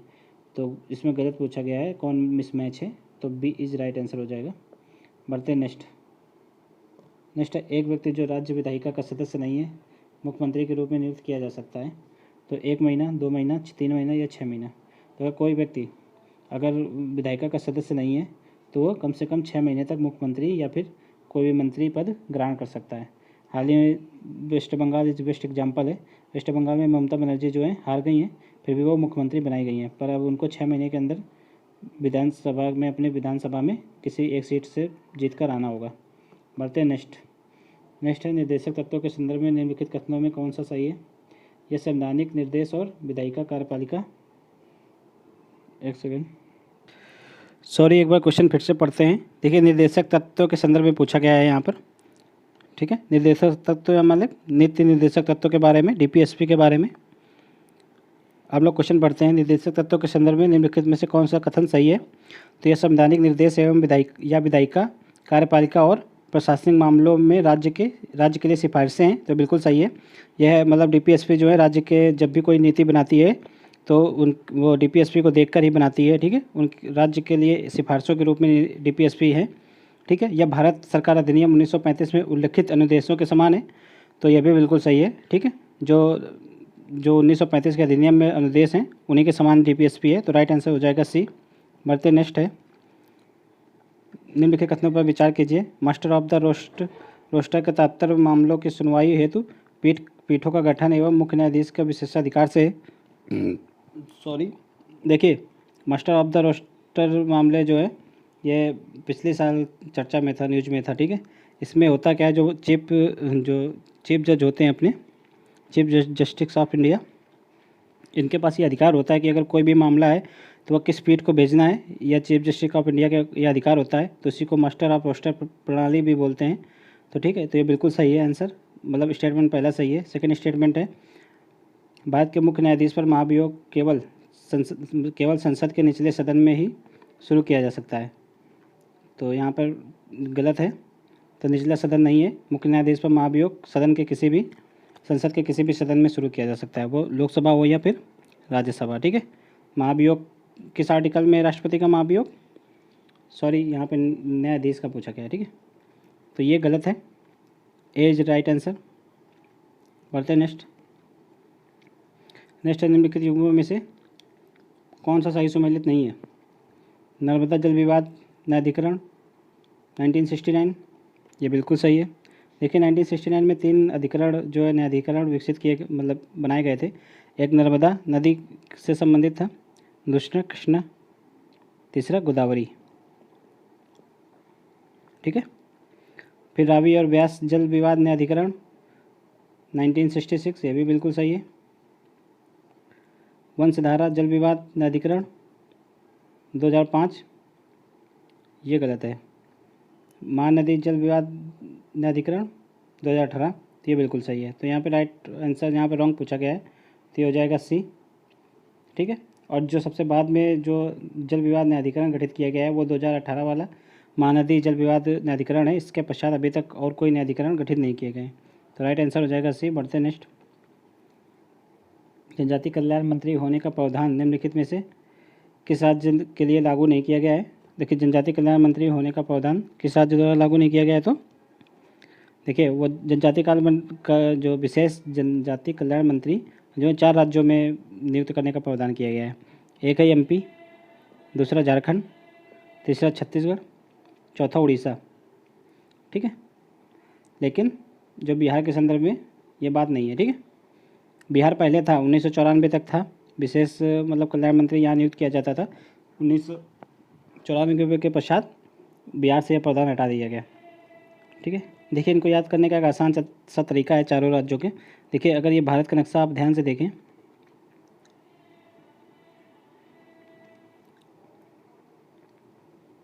ठीक है, ये नक्शा है मान लीजिए, तो यहाँ पे एमपी पड़ता है, यहाँ पर छत्तीसगढ़ पड़ता है, यहाँ पर झारखंड, यहाँ पर उड़ीसा, तो चारों एक सीध में है, ठीक है। तो ये एक ट्रिक है छोटी सी, याद अगर बंदे याद करते हुए तो इसको देख लेना एक बार। बढ़ते नेक्स्ट है। नेक्स्ट है नीचे दिए गए दो कथनों में से, ये कथन कारण का क्वेश्चन है, इसको देख लेते हैं हम लोग। कथन है तो निर्देशक तत्व आवेदन के लिए राज्य के अधिकारियों पर एक नैतिक दायित्व लागू करते हैं। ये बिल्कुल सही है, अधिकारियों पर भी नैतिक दायित्व है और यह सरकार पर भी नैतिक दायित्व होते हैं डीपीएसपी। मतलब यह तत्व देश के शासन में मूलभूत है, ये भी सही है। तो ये इसका आंसर हो जाएगा ए। कथन जो है इसका जो कारण है वो कथन को मतलब पूर्ण रूप से संतुष्ट कर रहा है। बढ़ते नेक्स्ट है राज्यपाल के समक्ष धन विधेयक प्रस्तुत किए जाने के संदर्भ में निम्नलिखित में से कौन सा कथन सही नहीं है। तो देखते हैं, स्टेटमेंट पहला है धन विधेयक के लिए अपनी अनुमति दे सकता है, तो बिल्कुल सही है, दे सकता है। वह विधेयक के लिए अपनी अनुमति रोक सकता है, ये भी बिल्कुल सही है। वह विधेयक को राज्य विधानमंडल में पुनर्विचार के हेतु लौटा सकता है, ये नहीं कर सकता। ठीक है, जो राष्ट्रपति होते हैं या फिर राज्यपाल होते हैं, धन विधेयक से संबंधित यह पावर उनके पास नहीं होती है, वो पुनर्विचार के लिए नहीं लौटा सकते, वो रोक सकते हैं। ठीक है, या फिर अनुमति दे सकते हैं या फिर विधेयक को अपने पास आरक्षित रख सकते हैं, लेकिन वो पुनर्विचार के लिए नहीं लौटा सकते। ठीक है, जो कि समानता होता क्या है, वो ना तो रोकते हैं अनुमति और ना ही अपने पास आरक्षित रखते हैं, बल्कि अनुमति दे देते हैं, चूँकि यह धन विधेयक जो है उनकी अनुशंसा के पश्चात ही सदन में रखा जाता है। ठीक है, बढ़ते नेक्स्ट। हाल ही में विजया राजे सिंधिया के सम्मान में प्रधानमंत्री द्वारा कितने मूल्य का स्मृति सिक्का जारी किया गया है। तो आंसर है 100, ऑप्शन है 50, 100, 150, 200। तो राइट आंसर इज 100। बढ़ते नेक्स्ट है निम्नलिखित में से कौन सी अंतरिक्ष एजेंसी स्टारलिंक इंटरनेट कंसल्टेशन का निर्माण कर रही है, जिसे स्टारलिंक मिशन के रूप में भी जाना जाता है। तो देखिए, यह स्टारलिंक परियोजना स्पेसएक्स द्वारा निर्माण की जा रही है। स्टारलिंक परियोजना यह जो है एलन मस्क की कंपनी है, स्पेसएक्स। ठीक है, इसके द्वारा जो है लो अर्थ ऑर्बिटल, पृथ्वी के लो अर्थ ऑर्बिटल में करीब 12,000 उपग्रह लॉन्च किए जाएंगे। इन 12,000 उपग्रह इतने पास होंगे कि एक तरीके से स्टार के जैसे स्टार बहुत सारे होते हैं आसमान में, उतने पास मतलब होंगे, एक तरीके से सिंबॉलिक रूप से समझ सकते हैं इसको। इसलिए इस परियोजना का नाम स्टारलिंक परियोजना दिया गया है। इसका मुख्य उद्देश्य ये है कि इसके पश्चात मतलब ये इंटरनेट को तीव्र मतलब इंटरनेट प्रदान करने की सुविधा प्रदान करेगा पूरे विश्व में। ठीक है, बहुत तेज़ इंटरनेट हो जाएगा जब ये शुरू हो जाएगी ये परियोजना, तो आने वाला युग बहुत ही क्रांतिकारी होने वाला है। बढ़ते नेक्स्ट अक्टूबर 2020 में जिसे जम्मू कश्मीर का राज्य चुनाव आयुक्त नियुक्त किया गया है, तो किसको नियुक्त किया गया है। वैभव तिवारी, अशोक कुमार, MM कुट्टी या केवल कुमार शर्मा। तो देखिए, जम्मू कश्मीर का राज्य चुनाव आयुक्त जो है केवल अशोक शर्मा को नियुक्त किया गया। ठीक है, सॉरी, अशोक कुमार शर्मा को नियुक्त किया गया। बढ़ते नेक्स्ट है अक्टूबर 2020 में ली कुन ली का निधन हो गया है। ली कुन ही कौन थे। तो ली कुन ही मतलब कहाँ से थे, तो वह दक्षिण कोरिया से थे। ली कुन ही जो है सैमसंग कंपनी के चेयरमैन थे। तो उनके जो है हाल ही में निधन हो गया है ली कुन ही का। ठीक है, ये साउथ कोरिया के सबसे अमीर व्यक्ति भी थे। ठीक है, बढ़ते नेक्स्ट है एशियाई फिल्म पुरस्कार के 14वें संस्करण में किस फिल्म को सर्वश्रेष्ठ फिल्म का पुरस्कार दिया गया है। तो एशियाई फिल्म पुरस्कार में Parasite, Gully boy, to the end of earth, better days, तो पैरासाइट को दिया गया है। बढ़ते हैं नेक्स्ट। भारत में उच्च न्यायालयों की संस्था का प्रादुर्भाव कब हुआ। उच्च न्यायालय कब बनी भारत में। ऑप्शन है 1858, 1862, 1881, 1909। देखिए, भारत में सर्वप्रथम उच्च न्यायालय जो है 1862 में 3 उच्च न्यायालय बनाए गए थे, कोलकाता, बॉम्बे और मद्रास। ठीक है, और उसके पश्चात 1866 ईस्वी में इलाहाबाद का पूछा जा सकता है। तो 1866 में इलाहाबाद का उच्च न्यायालय ये चौथे नंबर पे आता है। ठीक है, बढ़ते नेक्स्ट, इसका आंसर हो जाएगा बी। बढ़ते नेक्स्ट, नीचे दिए गए दो कथन है। ठीक है, एक का अभिकथन ए है, दूसरे का कारण आर के रूप में, मतलब कथन और कारण से संबंधित क्वेश्चन है, ये देखना है। मूल कर्तव्य नागरिकों में अनुशासन और प्रतिबद्धता को बढ़ावा देते हैं, प्रतिबद्धता की भावना को बढ़ावा देते हैं, बिल्कुल सही है। ठीक है, मूल कर्तव्य हमारे संविधान में, ठीक है, भाग जो है किस भाग में है, भाग 4 के का में है। ठीक है, आर्टिकल कौन सा है, 51 का। ठीक है, कितने हैं ये मूल रूप से 11।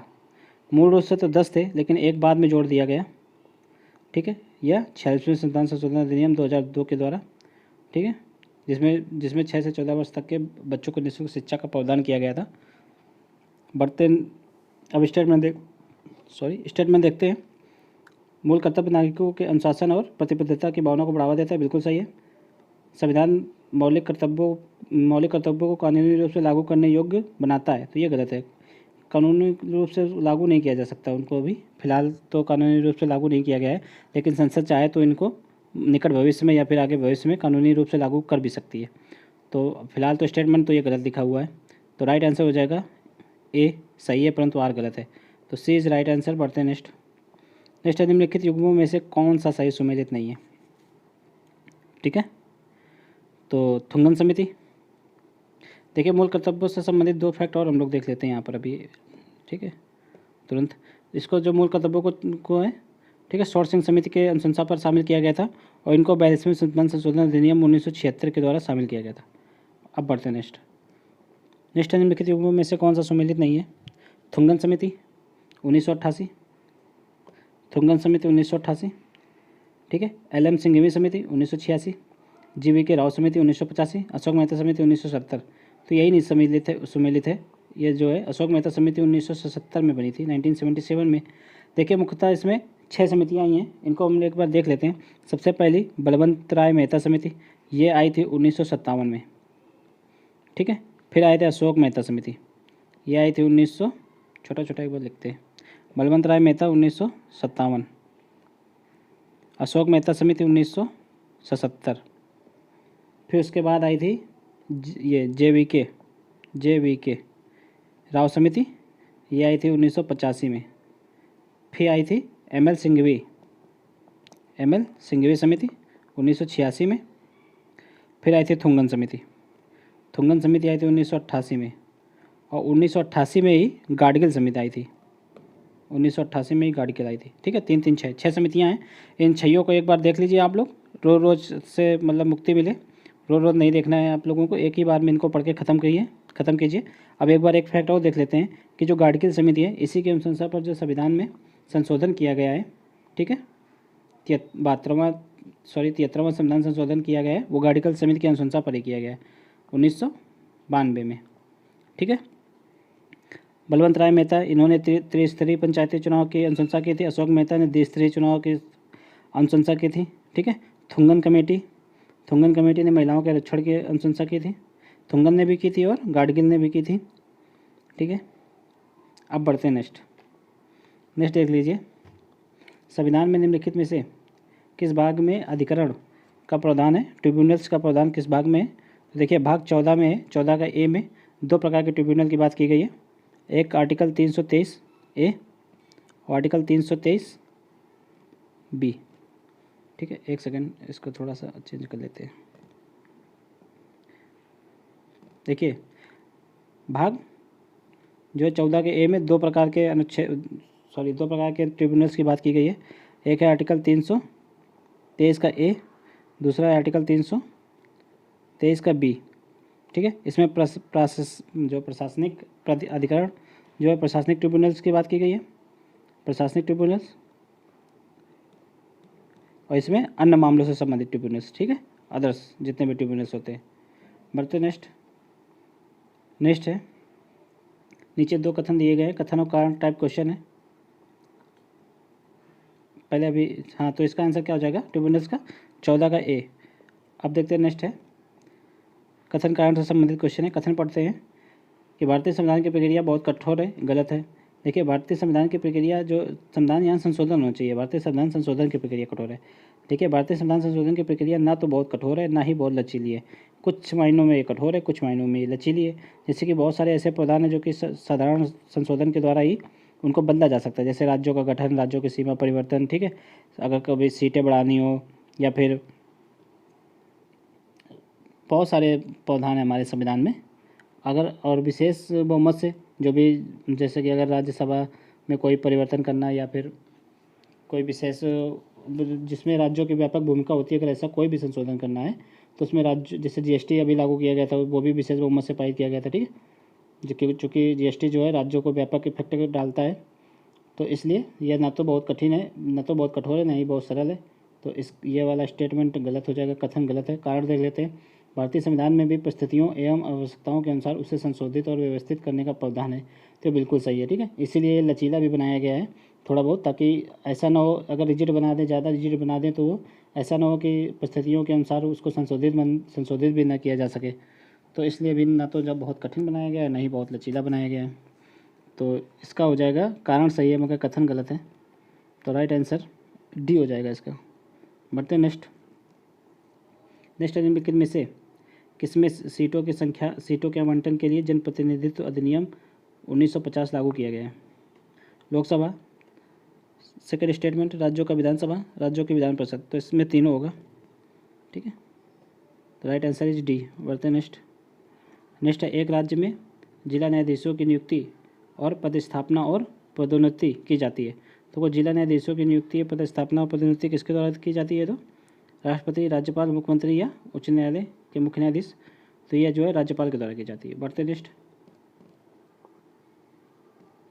ठीक है। राज्यपाल के द्वारा की जाती है, लेकिन उच्च न्यायालय के मुख्य न्यायाधीश से अनुशंसा जरूर की जाती है, ठीक है। बढ़ते नेक्स्ट है नीचे कथन कारण टाइप का क्वेश्चन है। अब इसको समझ लेते हैं। कथन है प्रधानमंत्री की सिफारिश पर लोकसभा भंग की जा सकती है। बिल्कुल सही है, ठीक है। चूँकि जो प्रधानमंत्री होते हैं, पीएम होते हैं, सदन के नेता होते हैं, ठीक है। सदन के नेता इनको कहा जाता है, इसलिए इनकी सिफारिश पर इनको लोकसभा को भंग किया जा सकता है। और संसदीय व्यवस्था में कार्यकारिणी को कार्यपालिका को भंग करने का अधिकार प्राप्त है। यह बिल्कुल सही है।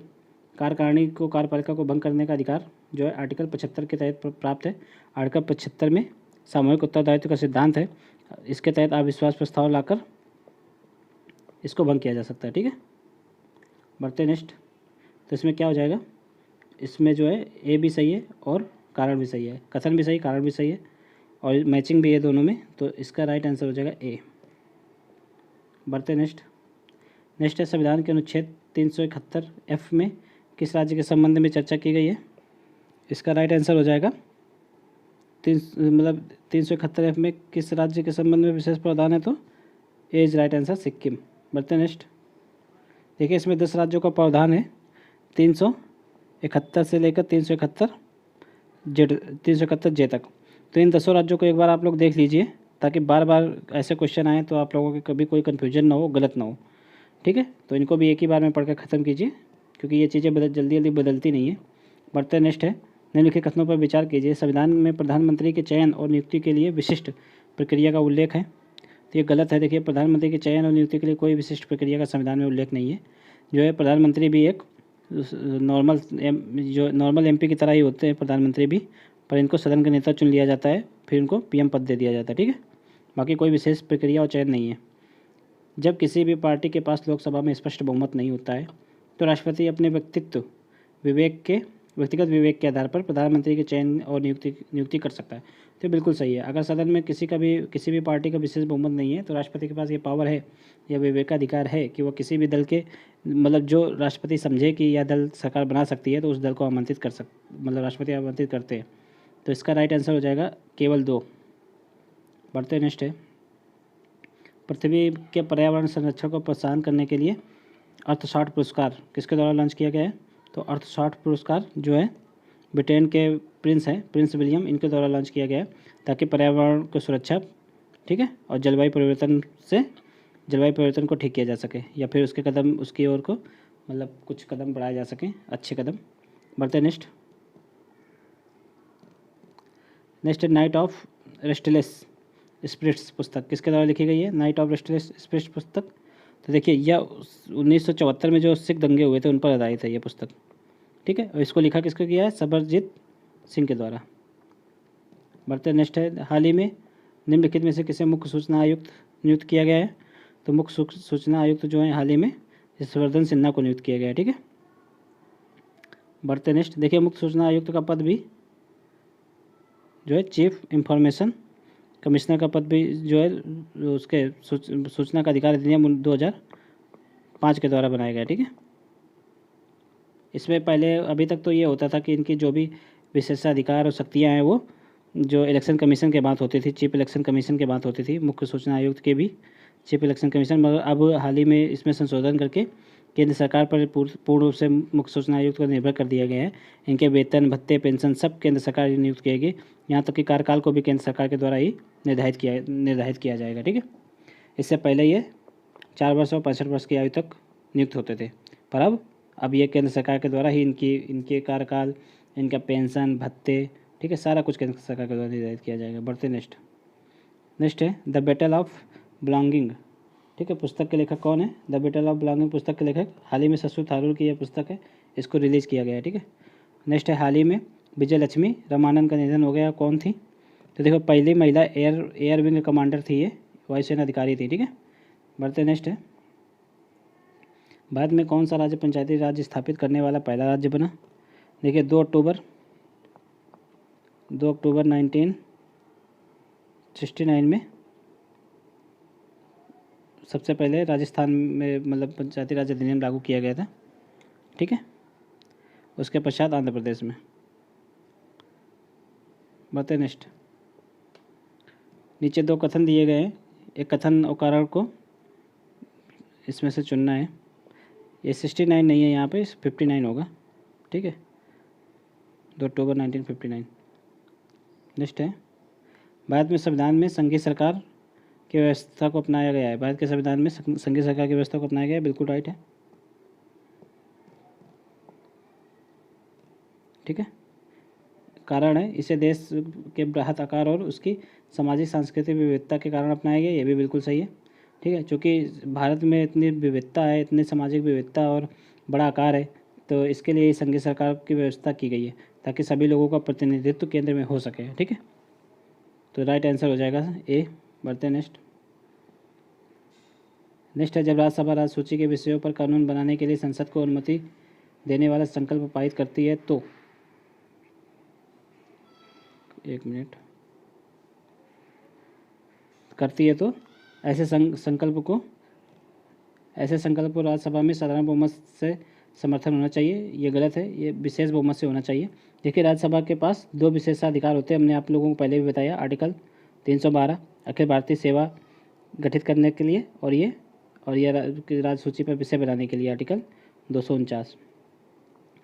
ठीक है, और इन दोनों में साधारण बहुमत द्वारा काम नहीं होता है, विशेष बहुमत द्वारा जो है इन दोनों प्रावधानों को लागू करने के लिए राज्यसभा जो है विशेष बहुमत द्वारा ही विधेयक को पारित करती है। ठीक है, ऐसा संकल्प 6 महीने तक प्रभावी रहता है, ये भी गलत है।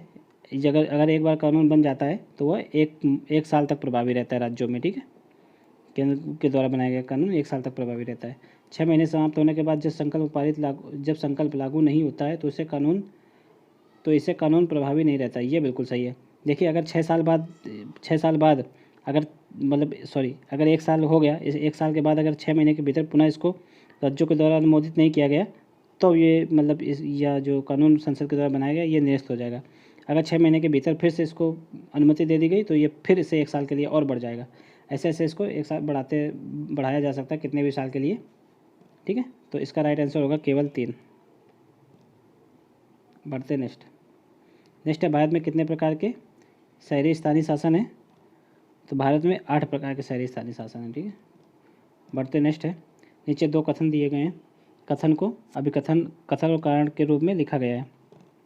क्वेश्चन है कि संसद के कानून भारतीय नागरिकों के लिए पूरे विश्व में लागू होते हैं, बिल्कुल सही है। संसद के पास अतिरिक्त क्षेत्रीय विधान बनाने का अधिकार है, ये भी सही है। तो इसका राइट आंसर हो जाएगा ए। बढ़ते नेक्स्ट है किस संशोधन अधिनियम के तहत राष्ट्रपति भारत के किसी क्षेत्र विशेष में राष्ट्रीय आपातकाल के क्रियान्वयन को सीमित करने के लिए सक्षम होता है? तो ये 42वें संविधान संशोधन अधिनियम 1976 के द्वारा ये प्रावधान किया गया था। बढ़ते नेक्स्ट है वर्तमान में भारत में कितने केंद्र शासित संख्या है? यूटी कितने हैं वर्तमान में भारत में? देखिए, पहले यूटी 7 हुआ करते थे, उसके बाद जम्मू कश्मीर को राज्य का दर्जा छीनकर उसको यूटी में परिवर्तित कर दिया गया और 2 नए यूटी बनाए गए जम्मू कश्मीर राज्य से। एक जम्मू कश्मीर यूटी, दूसरा लद्दाख। तो अब कितने हो गए? 7, 2, 9। लेकिन हाल ही में जो है दादरा नगर हवेली और दमन एवं दीव को, ये जो पहले 2 यूटी हुआ करते थे, इन दोनों को मिलाकर 1 कर दिया गया है। तो अब कितने हो गए, चूँकि 2 को 1 कर दिया गया है तो 1 हो गई ना, 2 की संख्या 1 हो गई, तो इसमें से 1 घटा दो, अब कितने बचे 8। तो राइट आंसर इज 8। बढ़ते नेक्स्ट है। नीचे 2 कथन दिए गए हैं, एक को कथन और कारण से, कथन कारण मतलब कथन कारण टाइप का क्वेश्चन है, इसको भी हल करते हैं। आपातकाल की स्थिति में केंद्र सरकार सर्वशक्तिमान हो जाती है तथा सभी राज्य केंद्र के पूर्ण नियंत्रण में आ जाते हैं। ये बिल्कुल सही है, ठीक है। जब आपातकाल लग जाता है तो राज्य विधानमंडल जो है उसको विघटित करके जो उसकी पावर, सारी पावर केंद्र को चली जाती है, ठीक है, आपातकाल में। नेक्स्ट है,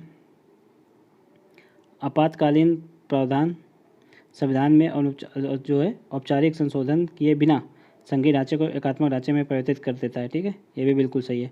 बिना संशोधन किए, बिना किसी संशोधन को किए ही जो है, जो सेंट्रल को राज्य सूची के विषय में कानून बनाने का अधिकार मिल जाता है, ठीक है, स्टेट में, ठीक है, कानून बनाने का अधिकार मिल जाता है। तो ये भी बिल्कुल सही है, और ये जो है कारण है कथन की पुष्टि भी करता है, तो इसलिए इसका आंसर हो जाएगा ए इज राइट आंसर। बढ़ते नेक्स्ट है, विदेशी क्षेत्रों में सत्तांतरण के अंतर्गत अधिग्रहण के लिए भारतीय संविधान में अपनाए गए निम्नलिखित कौन से तरीके को अंतर्राष्ट्रीय कानूनों द्वारा मान्यता प्राप्त है। तो देखिए कौन कौन से मान्यता प्राप्त तरीके हैं जिससे कि किसी भी क्षेत्र को शामिल या हटाया जा सकता है। तो संधि है, ये भी सही है। जनमत संग्रह है, ठीक है, ये भी सही है। न्यू कैलेडोनिया, अभी हमने आप लोगों को पहले ही बताया कि ये फ्रांस का भाग है, और यहाँ पर जनमत संग्रह अभी हाल ही में किया गया था। तो ये भी मतलब अंतर्राष्ट्रीय स्तर पर इसको भी मान्यता प्राप्त है। लीज को भी प्राप्त है।